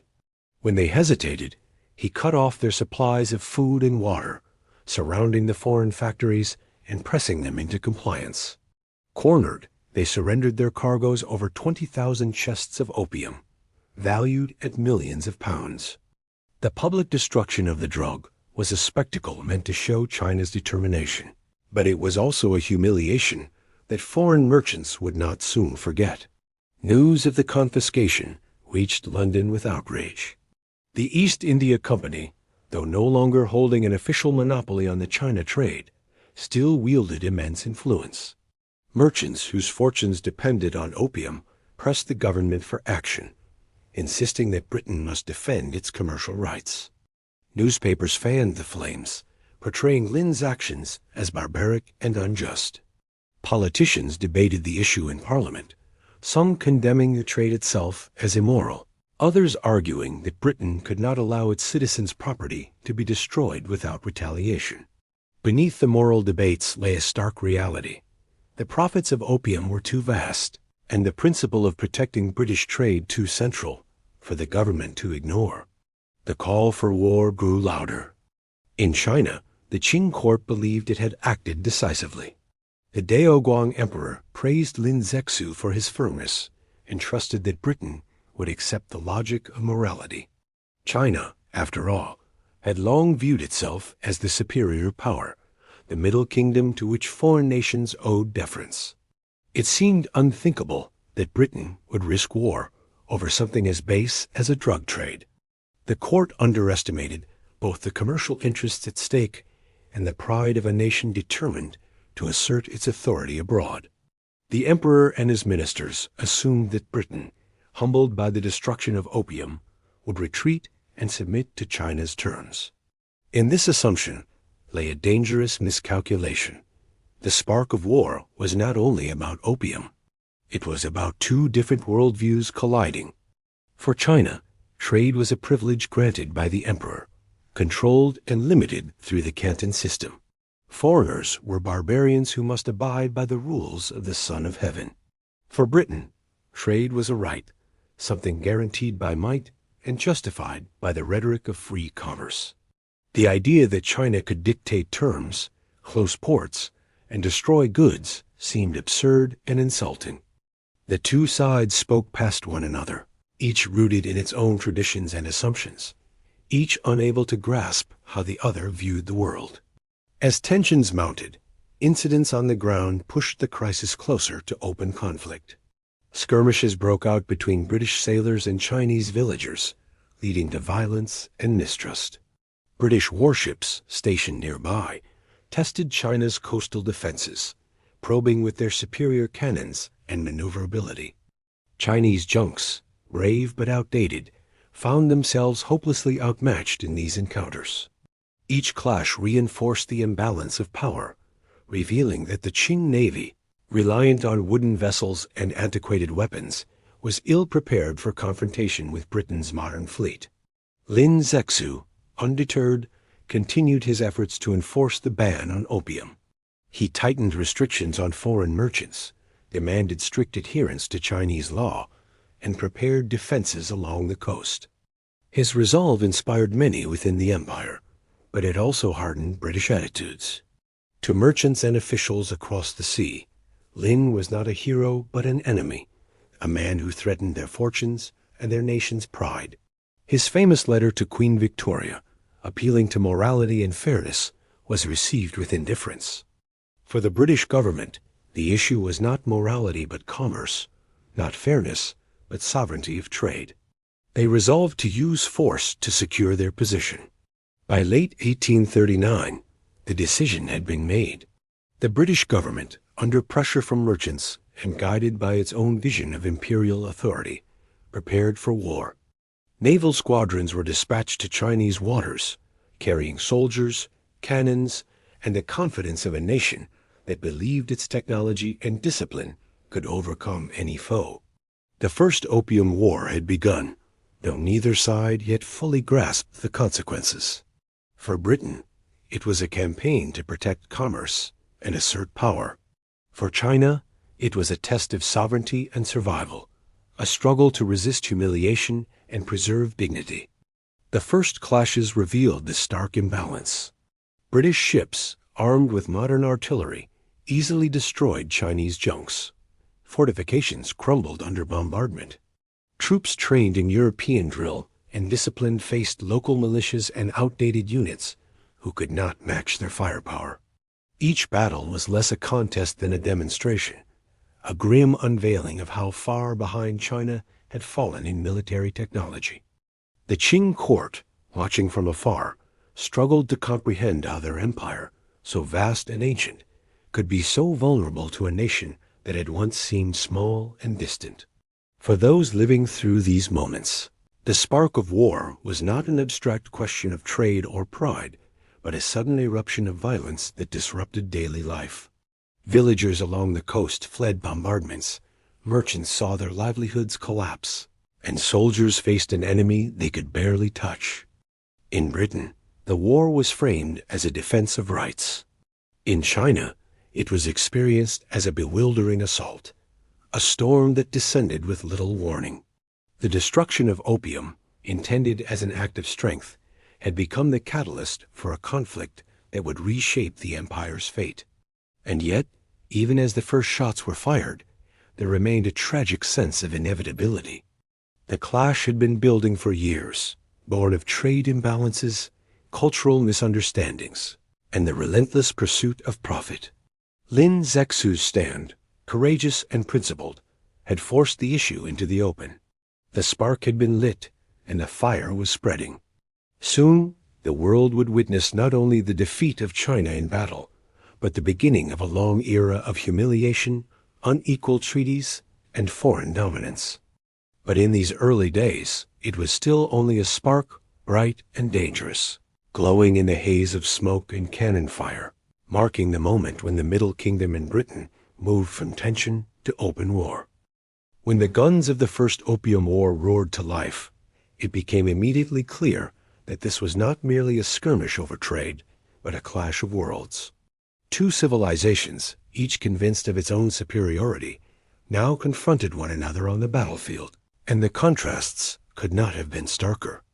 On one side stood Britain, an island nation propelled by the Industrial Revolution, its ships powered by steam, and its weapons forged in the furnaces of modern industry. On the other side stood China, vast and ancient, confident in its cultural legacy, but armed with technology and tactics that had changed little for centuries. The war was as much a revelation as it was a conflict, a moment when the illusions of power met the realities of modern force. The British Navy was the spearhead of their campaign. With sleek warships bristling with cannons, they sailed with precision along China's coastline, targeting fortifications and junks that attempted to block their way. The difference in firepower was immediately evident. Chinese junks, with wooden hulls and outdated weaponry, stood little chance against broadsides of iron shot delivered with deadly accuracy. Forts built to defend harbors crumbled under bombardment, their stone walls shattered by shells that Chinese defenders had never encountered before. The thunder of cannons echoed along the coast, announcing the arrival of a new kind of warfare. For Chinese soldiers and officials, the experience was bewildering.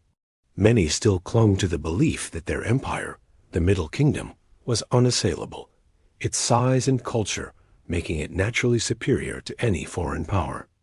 Yet on the battlefield, that confidence dissolved. Muskets and spears could not stand against disciplined lines of British infantry, drilled in modern tactics and supported by naval artillery. Attempts to repel landings often ended in routs, with Chinese forces scattering before the relentless advance of well-trained foreign troops. The empire that had once demanded tribute from distant kingdoms now found itself humiliated in direct combat. The psychological shock was profound. Chinese commanders reported battles in which their men fought bravely, only to be cut down by weapons they did not understand. Cannons fired from ships seemed almost supernatural in their destructive power. Steamships, moving against the wind and current, appeared as unnatural machines, defying the rhythms of nature upon which Chinese seafaring had long depended. For villagers and townspeople, who witnessed these machines of war, the sight was both terrifying and surreal, as if they had stepped into a world where the laws of heaven and earth no longer applied. The British, for their part, marveled at their own efficiency. Reports sent back to London described victories achieved with minimal losses, accounts that reinforced the notion of European superiority. To them, The war confirmed what many already believed, that Western technology and organization gave them a decisive edge over older civilizations. This sense of triumph fed into the growing ideology of empire, the belief that Britain was destined to bring its order and commerce to the rest of the world, whether others welcomed it or not. What they saw in China was not only an opponent to be subdued, but a civilization that, in their eyes, had failed to keep pace with progress. And yet, the clash was not only military. It was also cultural and philosophical. For China, war was not traditionally about conquest in the Western sense, but about restoring harmony, punishing rebels, or reaffirming authority. For Britain, war was a means of enforcing contracts, securing markets, and defending national pride. The goals, the methods, even the very understanding of what conflict meant were different.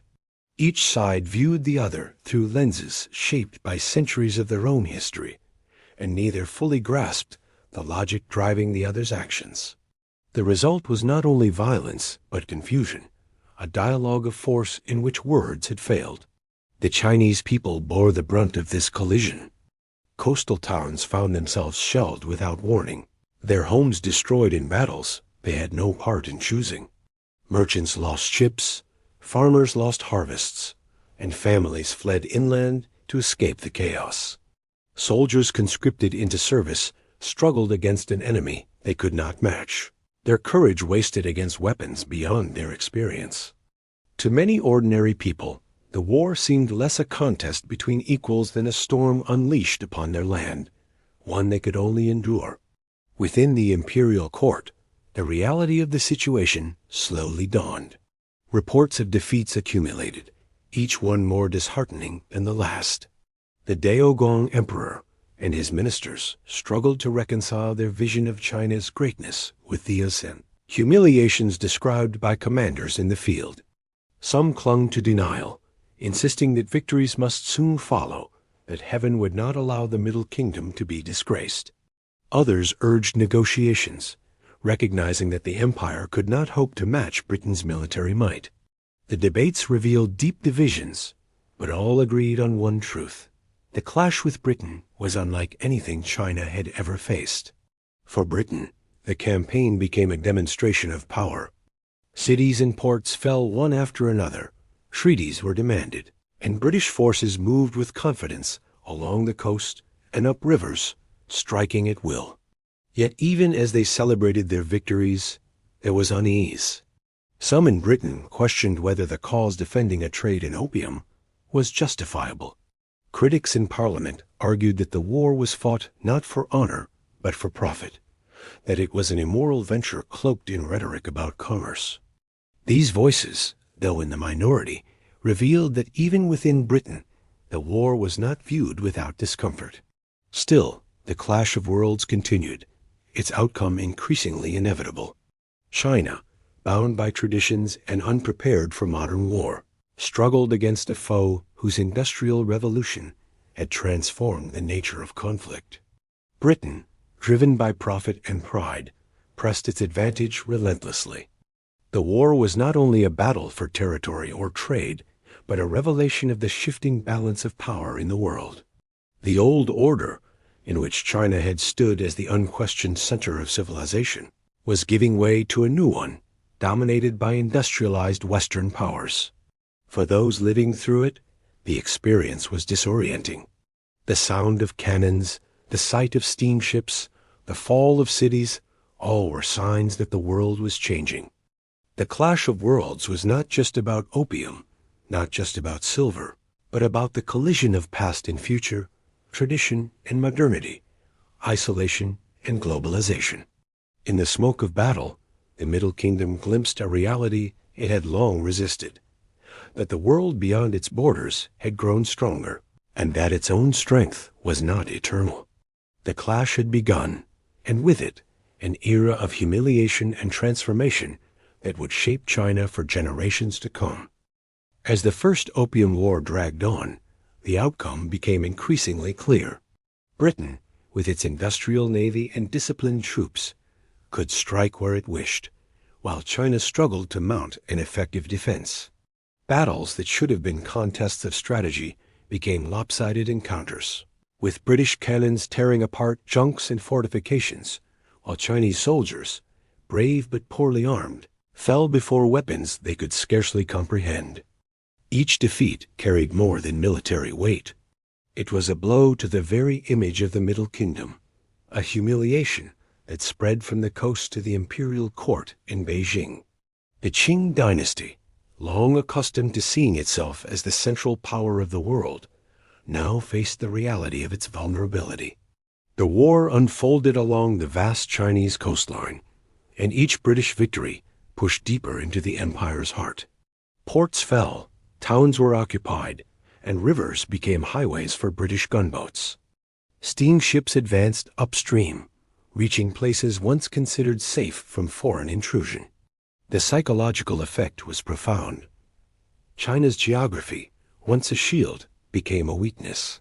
The rivers that nourished its civilization became avenues of invasion, and the sea, once a gateway of controlled trade, turned into a channel of foreign dominance. No longer could the empire rely on sheer size to protect it. The British had demonstrated that they could reach almost anywhere, their weapons ensuring that resistance was futile. Within the imperial court, despair mingled with disbelief. Reports of defeat piled upon one another, each one harder to dismiss than the last. Ministers debated fiercely, some urging continued resistance, others advocating negotiation. The emperor himself struggled with the humiliation of even considering terms with a foreign power that had so openly defied him. Yet the losses could not be ignored. Treasury silver continued to drain, armies faltered, and the population grew restless under the strain of war. The prestige of the dynasty, once unshakable, was crumbling before the eyes of its people. To preserve what remained, the court was forced to consider the unthinkable: surrender on terms dictated by Britain. The negotiations that followed took place under the shadow of defeat. In 1842, representatives of Britain and China met aboard a ship anchored off Nanking. The choice of venue itself was symbolic. By hosting talks on a British vessel, the negotiations began with a reminder of who held the power. The treaty that emerged, known as the Treaty of Nanking, was the first of what would later be called the unequal treaties. It marked a turning point in Chinese history, the moment when the empire as sovereignty was compromised by foreign powers for the first time on such a scale. The terms were harsh. China was forced to cede the island of Hong Kong to Britain, giving the empire a permanent foothold on Chinese soil. 5 ports, Canton, Xiamen, Fuzhou, Ningbo, and Shanghai, were open to British trade, breaking the Canton system that had for so long limited foreign access. Within these ports, British merchants gained the right to trade freely, no longer confined to the strict rules imposed by the Qing. Tariffs were fixed at low rates that favored British interests, stripping China of its ability to control its own trade policies. In addition, China was compelled to pay a massive indemnity of 21 million silver dollars, a sum that placed further strain on an already weakened treasury. The treaty contained no mention of opium, the very commodity that had sparked the war, leaving Britain free to continue its trade unhindered. For Britain, the treaty was celebrated as a triumph. It secured not only reparations and territorial gains, but also the principle of opening China to broader commerce. Merchants in London and Calcutta rejoiced at the opportunities that lay ahead. The ports granted by the treaty became gateways not only for British goods, but eventually for other foreign powers who would demand similar privileges. The victory confirmed Britain's place as the dominant naval power of the age, and reinforced its belief in the righteousness of its mission to expand trade, no matter the cost to others. For China, the Treaty of Nanking was a humiliation unlike any it had known. Never before in its long history had the empire been forced to yield so much to a foreign power. The cession of Hong Kong was a visible wound, a reminder every day of the empire's defeat. The opening of ports undermined centuries of carefully maintained control, exposing China to influences it had resisted for generations. The indemnity drained the treasury, weakening the state at a time when resources were desperately needed to restore order and stability. And the knowledge that Britain could force such terms by military might shatter the illusion of invulnerability that had sustained the dynasty for centuries. The impact of the treaty rippled far beyond the immediate concessions. Other foreign powers, watching closely, saw in Britain's victory an invitation to demand similar privileges. Within a few years, France, the United States, and others secured their own treaties, each extracting rights and concessions that further eroded China's sovereignty. What began with Britain soon became a flood, a wave of foreign intrusion that China could not stop. The Treaty of Nanking was not only the end of the First Opium War, but the beginning of what Chinese historians would later call century of humiliation, a period when the Middle Kingdom, once the world's greatest power, was carved and constrained by foreign hands. For ordinary Chinese, the consequences were immediate and painful. Taxes increased to pay the indemnity, placing new burdens on peasants already struggling under the weight of poverty. The opening of ports disrupted local economies as foreign merchants, protected by treaty rights, outcompeted local traders. The presence of foreigners in cities once closed to them bred resentment and tension, while the continued flood of opium deepened the social crisis. Families still suffered the effects of addiction, soldiers remained weakened, and silver continued to flow outward. The treaty did not solve the problems China faced. It intensified them, exposing weaknesses that would invite further exploitation. Yet amid the despair, there were also voices that recognized the war and its outcome as a lesson. Some officials began to argue that China needed to learn from the West, to adopt new technologies, to modernize its military, and to strengthen its economy. These voices were still in the minority, and they faced resistance from those who clung to tradition. But the seeds of reform were planted. The humiliation of the Treaty of Nanking forced some to acknowledge that the world had changed and that China would need to change with it if it hoped to survive. For the British, the war was over, but the opium trade was far from finished. The profits continued to flow, the ships continued to sail, and the merchants continued to celebrate their fortunes. Few gave thought to the devastation left behind, the addiction that spread deeper into China's population, or the resentment that grew with every new foreign demand. The war had secured Britain's place in China, but it had also sown the seeds of bitterness that would haunt relations for generations to come. The Treaty of Nanking marked the end of the First Opium War, but it was not the end of the story. It was the opening chapter in a longer era of unequal treaties, foreign incursions, and internal turmoil. For China, it was a bitter awakening, a realization that the world had shifted and that the empire's assumptions of eternal strength could no longer hold. The dragon had been wounded, and the scars would shape its future for more than a century. The Treaty of Nanking, signed in 1842, did more than end the First Opium War. It opened a door that China had tried for centuries to keep firmly shut. Through that door stepped not only British merchants and warships, but also a host of foreign powers eager to claim their share of influence and profit. For the Qing Dynasty, the treaty was the first of many humiliations, the beginning of a long and painful chapter that would later be remembered as the century of humiliation. It was a period defined not by the strength of the empire, but by its weakness, by concessions forced upon it, by rebellions from within, and by the relentless advance of foreign interests that carved away at its sovereignty. The sense of humiliation was not abstract. It was felt in daily life. The cession of Hong Kong was a wound that bled constantly, a reminder of defeat visible to all who lived near the southern coast. The opening of treaty ports altered the rhythm of commerce, placing Chinese merchants at a disadvantage and creating enclaves where foreigners lived by their own rules, often beyond the reach of Chinese law. The indemnities drained the treasury, raising taxes on peasants already burdened by hardship. Even the rituals of diplomacy were transformed. as foreign representatives insisted on being treated as equals rather than supplicants to the Son of Heaven. For an empire that had always seen itself as the central, unshakable power of the world, these changes cut deeply. The arrival of more foreign powers only compounded the humiliation. France and the United States soon secured their own treaties, demanding the same privileges Britain had forced from China. Each new agreement chipped away at the empire's authority, granting foreigners rights that Chinese citizens did not enjoy. The concept of extraterritoriality, by which foreigners were subject to their own laws rather than Chinese courts, was especially galling. It created pockets of territory within China where imperial authority was null. To the people who witnessed these changes, it seemed as if their country was no longer their own, as if sovereignty itself was slipping away.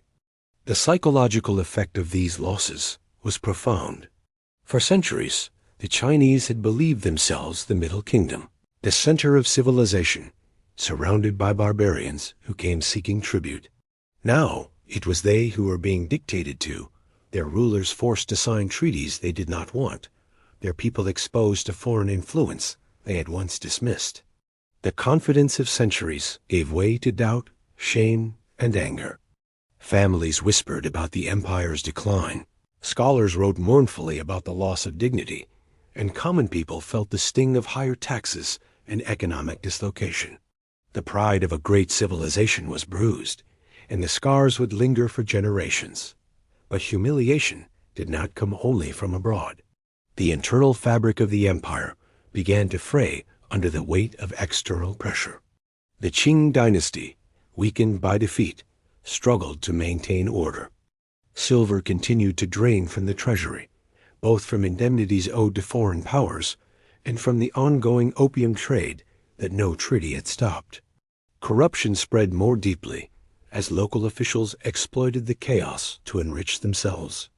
In villages, peasants groaned under rising taxes while their harvests barely sustained them. Discontent simmered, waiting for a spark to ignite rebellion.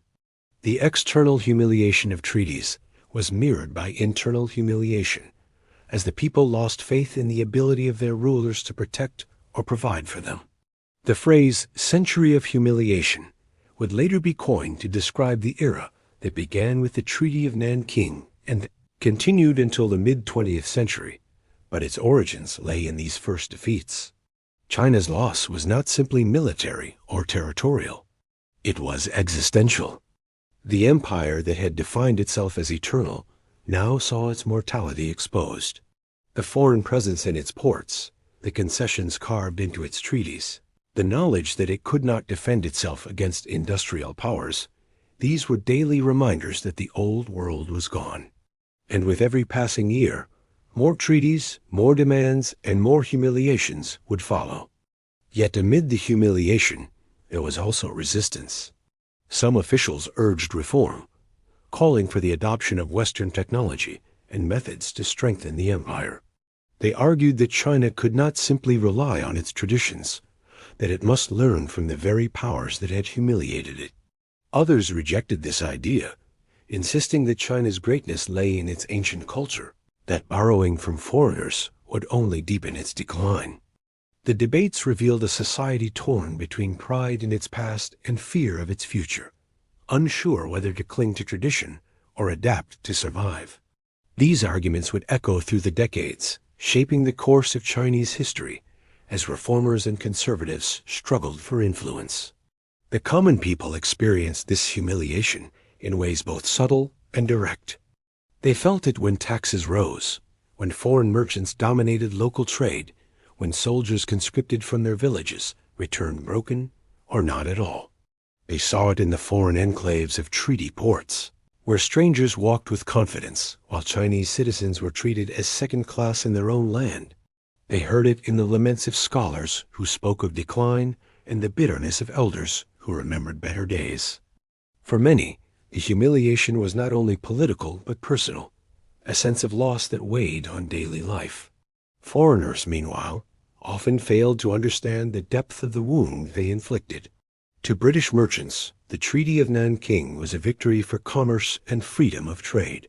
To missionaries arriving in China, it was an opportunity to spread their faith. To diplomats, it was a sign of progress, proof that China was finally opening to the modern world. Few paused to consider how it felt to those on the other side, how the intrusion of foreign power was experienced, not as progress, but as violation. This blindness only deepened resentment, ensuring that the humiliation would not be forgotten.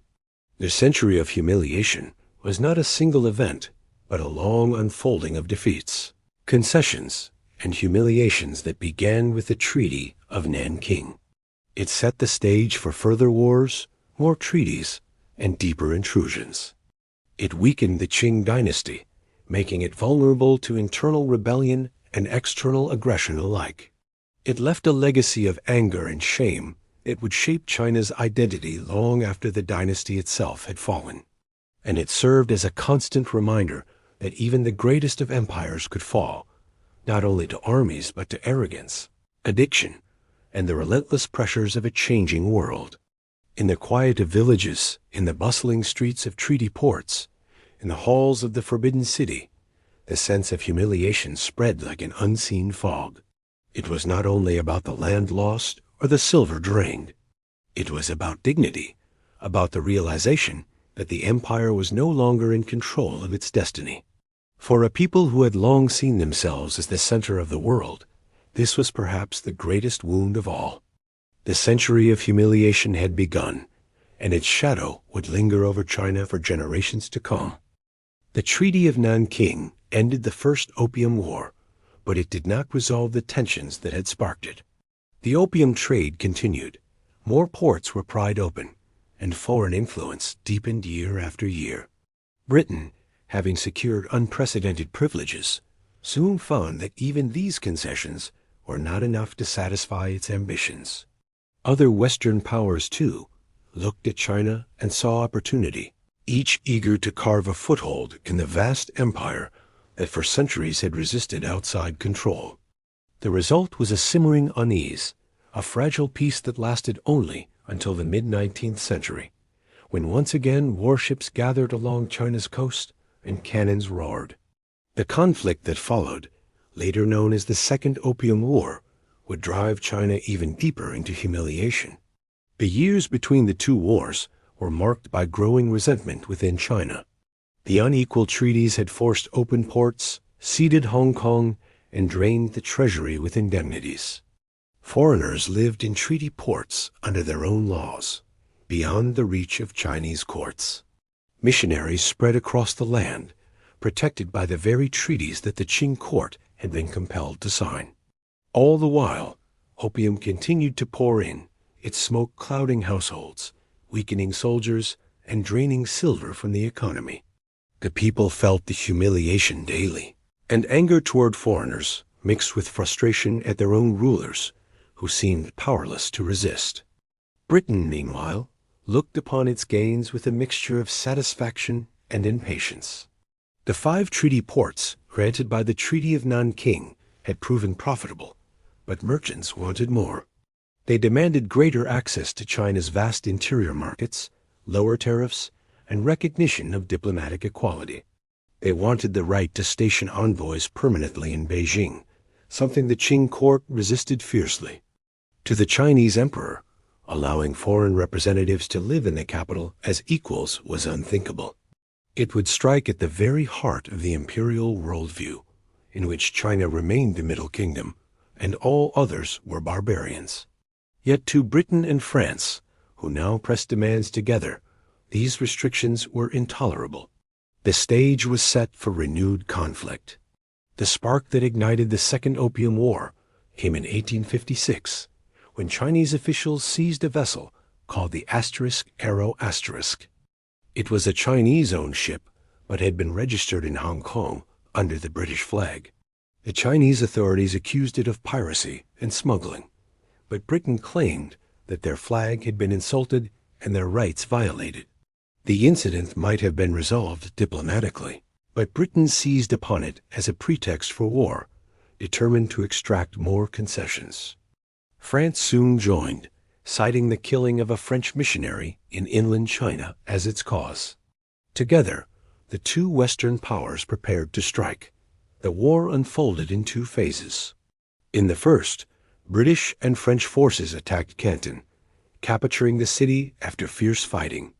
The Qing court, once again unprepared for the scale of modern warfare, found itself on the defensive.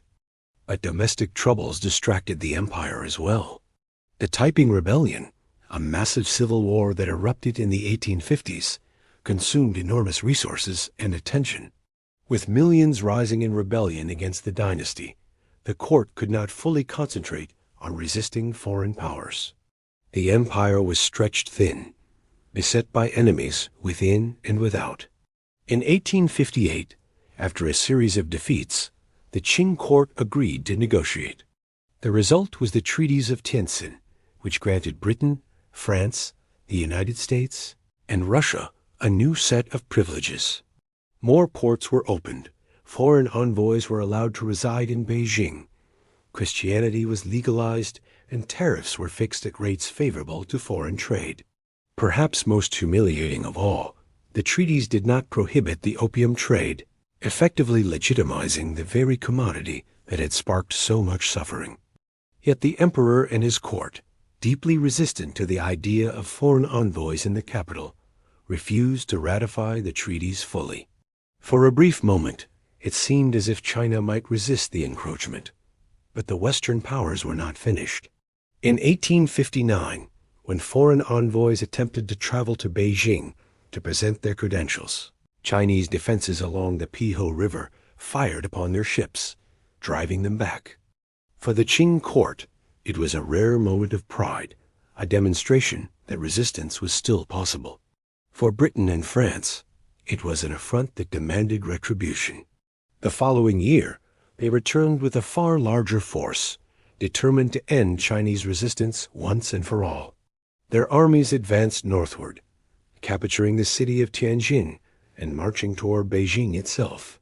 The climax came in 1860, when Anglo-French forces entered the capital. After skirmishes outside the city, they pressed inward, and the Qing court fled. In a gesture meant to break Chinese resistance, the British commander ordered the burning of the old summer palace, or Yuan Mingyuan, one of the most magnificent complexes of gardens and palaces ever built. Its treasures, collected over centuries, were looted, and the sprawling complex was set ablaze, its towers and halls reduced to ash. The destruction shocked even some of the victors, but it sent a clear message. China's resistance had been crushed, and the foreigners would dictate the terms. The Convention of Peking, signed later that year, imposed even harsher terms than the earlier treaties. It confirmed the opening of more treaty ports, legalized the opium trade, and granted additional rights to missionaries. Large indemnities were imposed, forcing China once again to pay vast sums in silver. The loss of the old summer palace symbolized the destruction of cultural pride, while the terms of the treaty marked a deeper surrender of sovereignty. The Middle Kingdom, once the proud center of civilization, was now a state forced to bow before the demands of foreign powers. For the Chinese people, the Second Opium War deepened the wounds of the first. The humiliation was sharper, the losses greater, the sense of violation more profound. Foreign influence spread further into daily life, and resentment simmered across the land. At the same time, internal rebellion continued to rage, weakening the empire from within. The dynasty that had once seemed eternal now staggered under the weight of foreign defeat and domestic unrest. Its authority was shaken, its confidence shattered. For Britain and France, the war was a triumph of power and commerce. Their merchants gained access to markets once closed, their diplomats secured recognition, and their missionaries spread across China with newfound protection. The profits of opium grew even larger, and the silver continued to flow. Yet in their triumph lay seeds of future resentment. The humiliation they inflicted would not be forgotten. It would linger in memory, passed down through generations, shaping how China viewed the West long after the cannons fell silent. The Second Opium War was more than a military conflict. It was a turning point in the relationship between China and the world. It demonstrated that the age of isolation was over, that foreign powers could and would impose their will by force, and that China could no longer dictate the terms of its engagement with the outside world. It marked another chapter in the century of humiliation, another wound on the body of a great civilization brought low. And for those who lived through it, it was a time of sorrow, shame, and uncertainty, a reminder that the future would no longer belong solely to the Middle Kingdom, but to a world in which foreign powers held sway. Even as foreign gunboats forced open China's ports and treaties, stripped away its sovereignty, the greatest threat to the Qing Dynasty did not always come from abroad. It also rose from within. By the middle of the 19th century, the empire was not only humiliated by foreign powers, but also torn apart by rebellion, corruption, famine, and discontent. The same opium that weakened soldiers and drained silver also hollowed out the empire's ability to govern. When combined with natural disasters, population pressures, and the strain of paying indemnities, the result was a society pushed to breaking point.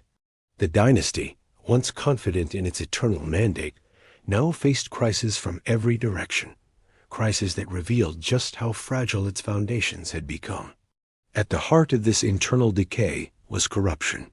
The Qing bureaucracy, vast and intricate, had long relied on the Confucian ideal of upright officials chosen through rigorous examinations.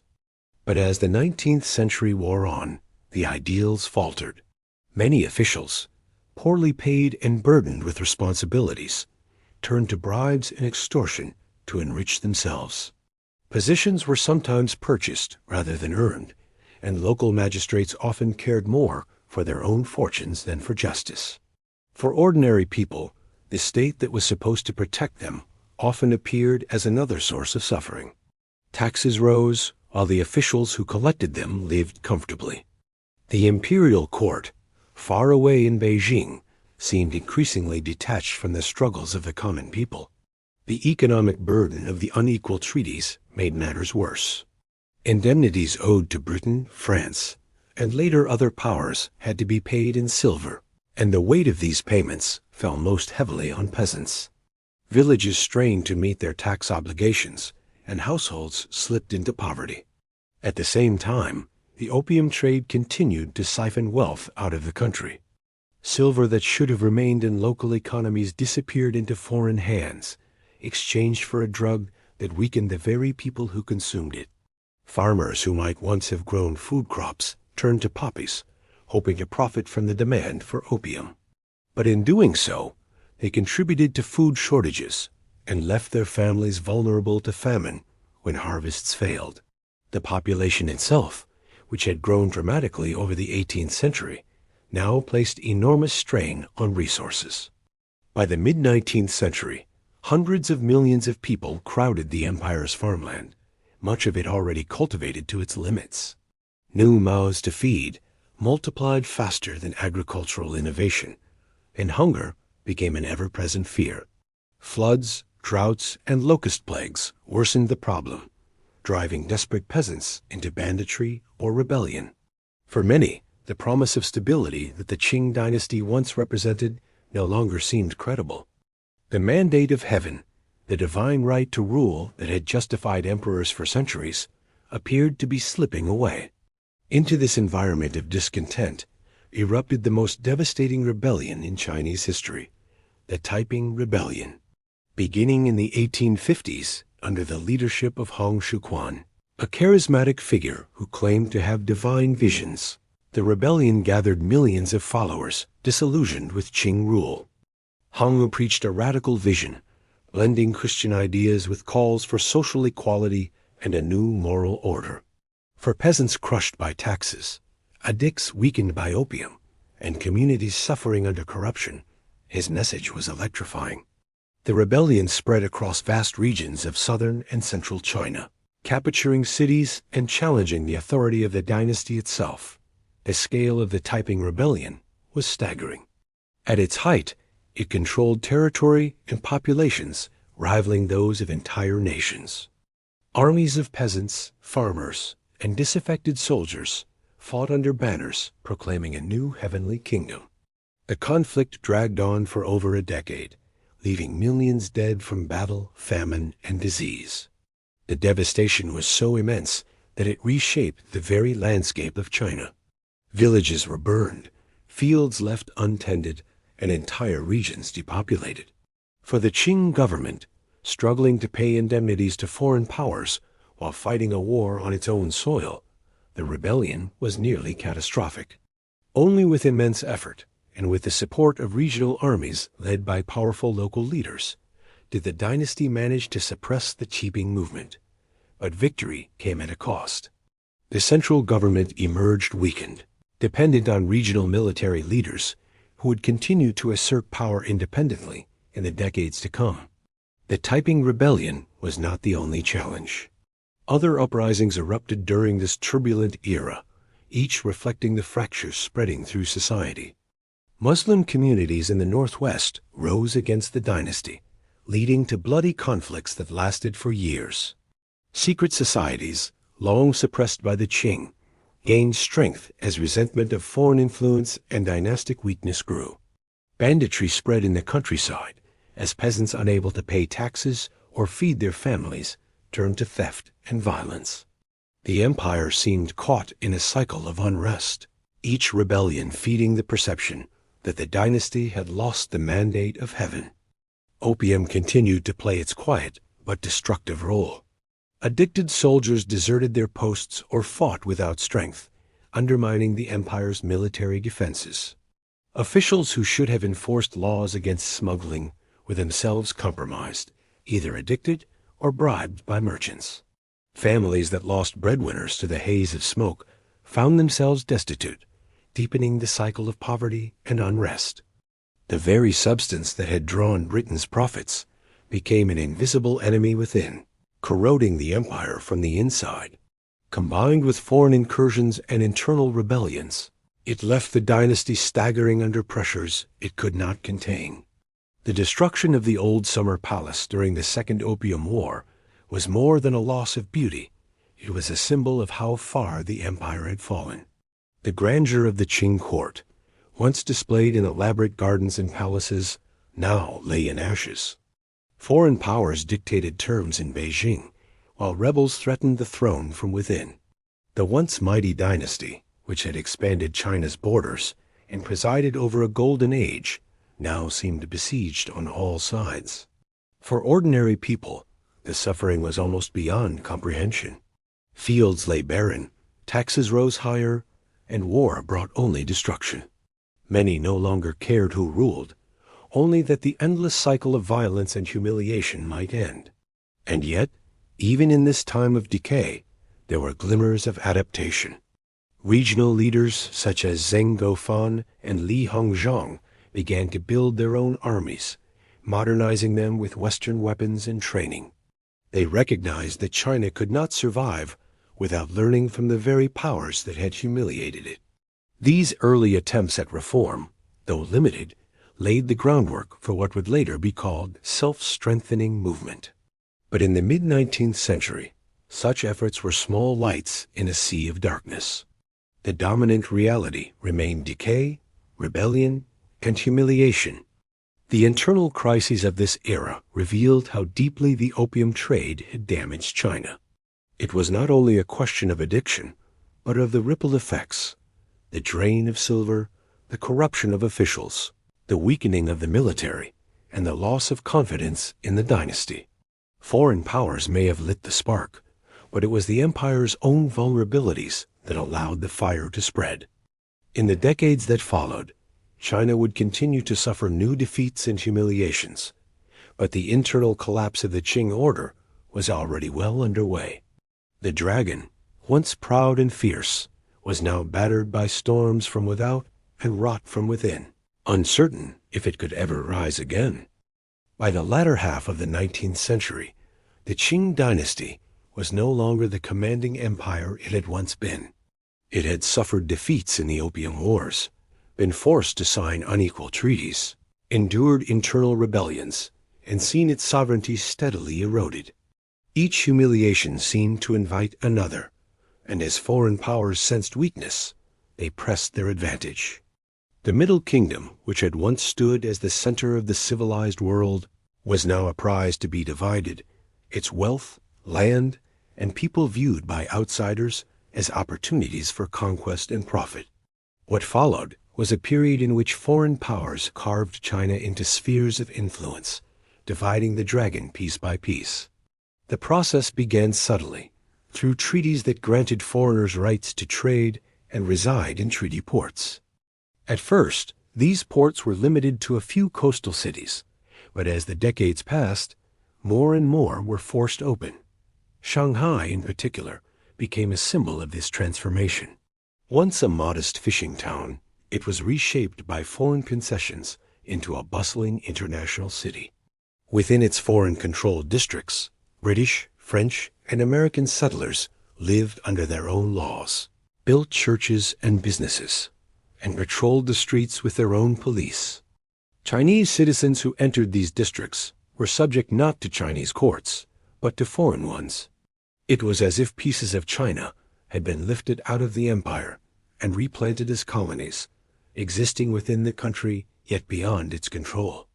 As other powers joined the game, the fragmentation grew worse. France established influence in southern China. Britain extended its reach in the Yangtze. River Valley Russia pressed down from the north to claim territories in Siberia and Central Asia.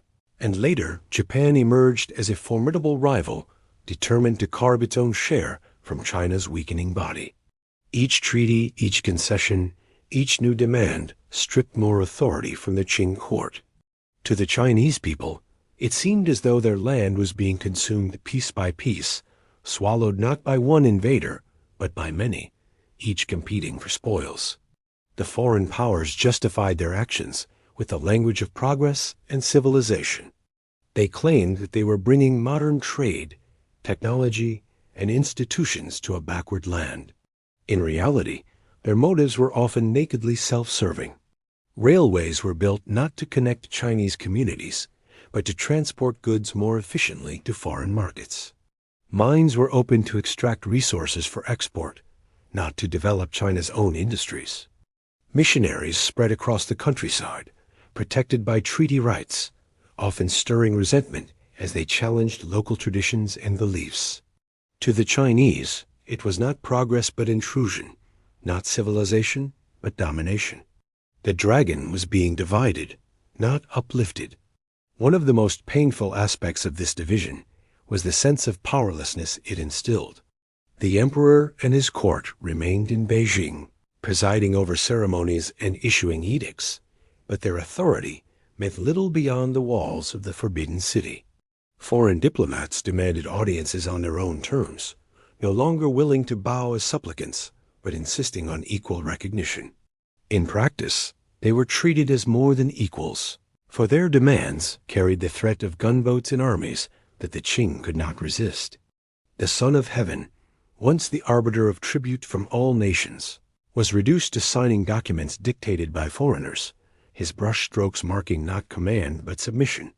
The people felt the humiliation daily. They saw foreigners walking their streets with impunity, living in homes finer than those of Chinese officials, protected by extraterritorial rights that shielded them from local law. They watched as foreign banks handled the flow of silver and currency, as foreign merchants dominated trade, and as foreign soldiers patrolled treaty ports. In some regions, Chinese laborers worked under foreign overseers in mines and factories that did not belong to them, their sweat enriching outsiders. It was as if the dragon's body was still alive, but its limbs were controlled by others, moving to rhythms it no longer dictated. The division was not only territorial, but psychological. The sense of humiliation deepened with each new concession, each reminder that the empire could not defend itself. Schools, once dedicated to Confucian classics, now faced questions about whether China should learn Western science and technology.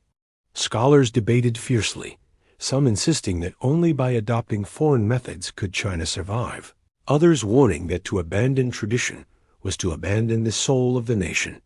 Families spoke bitterly of the decline, elders reminding the young of a time when China was strong, while the young wondered if strength could ever return. The humiliation was not only imposed from outside, but felt within, shaping identity and memory. Foreign powers also played on China's internal weaknesses. They supported regional leaders, made alliances with local elites, and used bribes and threats to secure their influence. In some areas, provincial officials acted almost as clients of foreign powers, granting privileges in exchange for personal gain. The central authority of the Qing court eroded further, leaving the empire fractured not only by foreign lines, but by its own divisions. The dragon, once united under a single throne, was now divided into pieces that often served others rather than itself. By the end of the 19th century, the division became even more explicit. Maps drawn in European capitals showed China not as a sovereign nation, but as a patchwork of zones, each marked by the influence of a different power. Britain, France, Germany, Russia, and Japan all laid claim to spheres of influence, carving out regions where they held economic and political dominance. Though China remained officially independent, in practice it was treated as a semi-colony, its sovereignty hollowed out by foreign control. To the Chinese, it was as if their land had been placed on a table and sliced apart like a feast, each guest taking a portion while the host sat powerless. And yet, amid the humiliation, there was also a growing determination. The very experience of division planted seeds of resistance. Secret societies, reformers, and intellectuals began to speak of the need to strengthen the nation, to modernize its armies, to reclaim its dignity. Movements such as the self-strengthening movement emerged, seeking to borrow Western technology while preserving Chinese values. Though their efforts were often limited and uneven, they represented a recognition that the dragon, though divided, was not dead. The memory of humiliation would one day fuel the drive to unite and rise again. But in the 19th century, that future was still far away. For now, the dragon lay weakened, its sovereignty divided among foreigners, its people humiliated, its rulers unable to defend it. The division was not only physical but spiritual, a constant reminder of how far the empire had fallen from its golden age. The foreign powers, satisfied with their spoils, continued to expand their presence, while the people of China endured the daily reality of a nation that no longer controlled its own destiny. The dragon's body remained vast, but its strength was scattered, its will subdued. And as the century closed, the shadow of humiliation stretched long across the land, promising that the struggles were far from over. As the 19th century drew to a close, the opium trade had already transformed China in ways that could not be undone. The wars it sparked, the treaties it forced, and the humiliation it inflicted left scars that reached deep into the nation's memory. Yet beyond the battles and concessions lay deeper lessons about power and vulnerability, about addiction and exploitation, about pride and adaptation. The legacy of opium was not simply the story of a drug or even of two wars. It was the story of how a great civilization, long confident in its strength, was brought low by a combination of external pressure and internal weakness. And it was the story of how those wounds, though painful, would one day fuel a determination to rise again. One of the clearest lessons was the danger of complacency. For centuries, the Qing Dynasty had believed itself unassailable, convinced that its traditions, size, and culture made it the natural center of the world. Foreigners were viewed as petitioners, their goods as curiosities. This worldview, rooted in centuries of dominance, left the empire blind to the changes sweeping across the globe. While Britain and other Western powers harnessed the Industrial Revolution, developing steamships, railways, and modern weapons, China continued to rely on structures and systems that had served it well in earlier ages, but now left it vulnerable. The Opium Wars were not only a clash of armies, but a collision of centuries, and China discovered too late that confidence in tradition alone could not protect it from the forces of modernity. Another lesson lay in the destructive power of addiction, not only at the level of individuals, but at the level of nations. For those who smoked opium, the haze of the pipe dulled the body, clouded the mind, and enslaved the will. For China as a whole, the addiction weakened society, drained silver, and corrupted governance. It was a reminder that strength can be eroded from within, that the mightiest empire can fall not through armies alone, but through vices that sap its energy. The opium trade showed how external powers could exploit such weakness, turning human frailty into profit. For Britain, the drug was commerce. For China, it was poison. The contrast revealed how differently the same substance could be viewed, and how devastating it could become when used as a tool of empire. There was also the lesson of sovereignty. The treaties signed after the Opium Wars marked the beginning of what many Chinese later called the Century of Humiliation, a time when the empire could no longer control its own destiny. Ports were forced open, land was ceded, tariffs were dictated, and foreigners enjoyed rights denied to Chinese citizens. Sovereignty, once absolute, became fractured, shared unwillingly with those who had imposed their will through force. The loss of sovereignty was perhaps more painful than the loss of land, for it cut to the heart of what it meant to be a nation. The lesson was clear. Sovereignty, once lost, is difficult to regain, and its preservation requires both vigilance and strength. For the Chinese people, the legacy of opium was lived daily.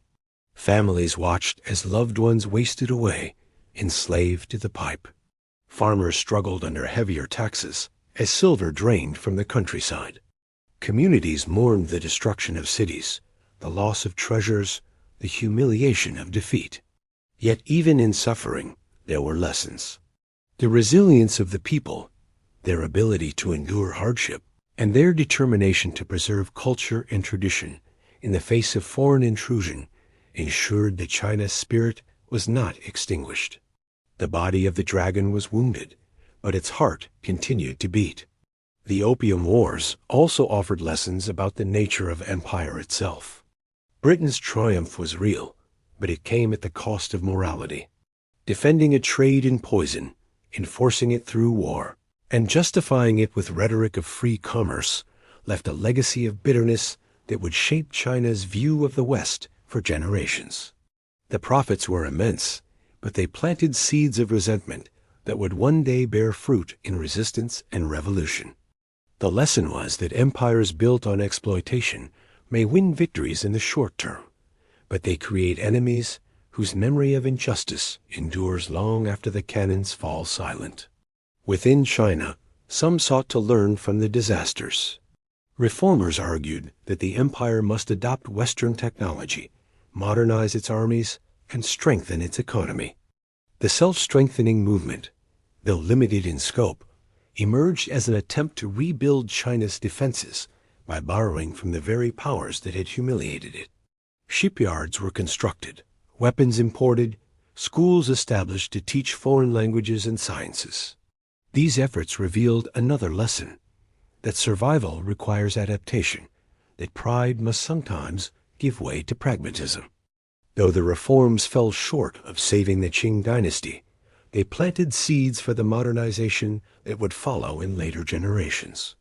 Perhaps the deepest lesson of all was about memory.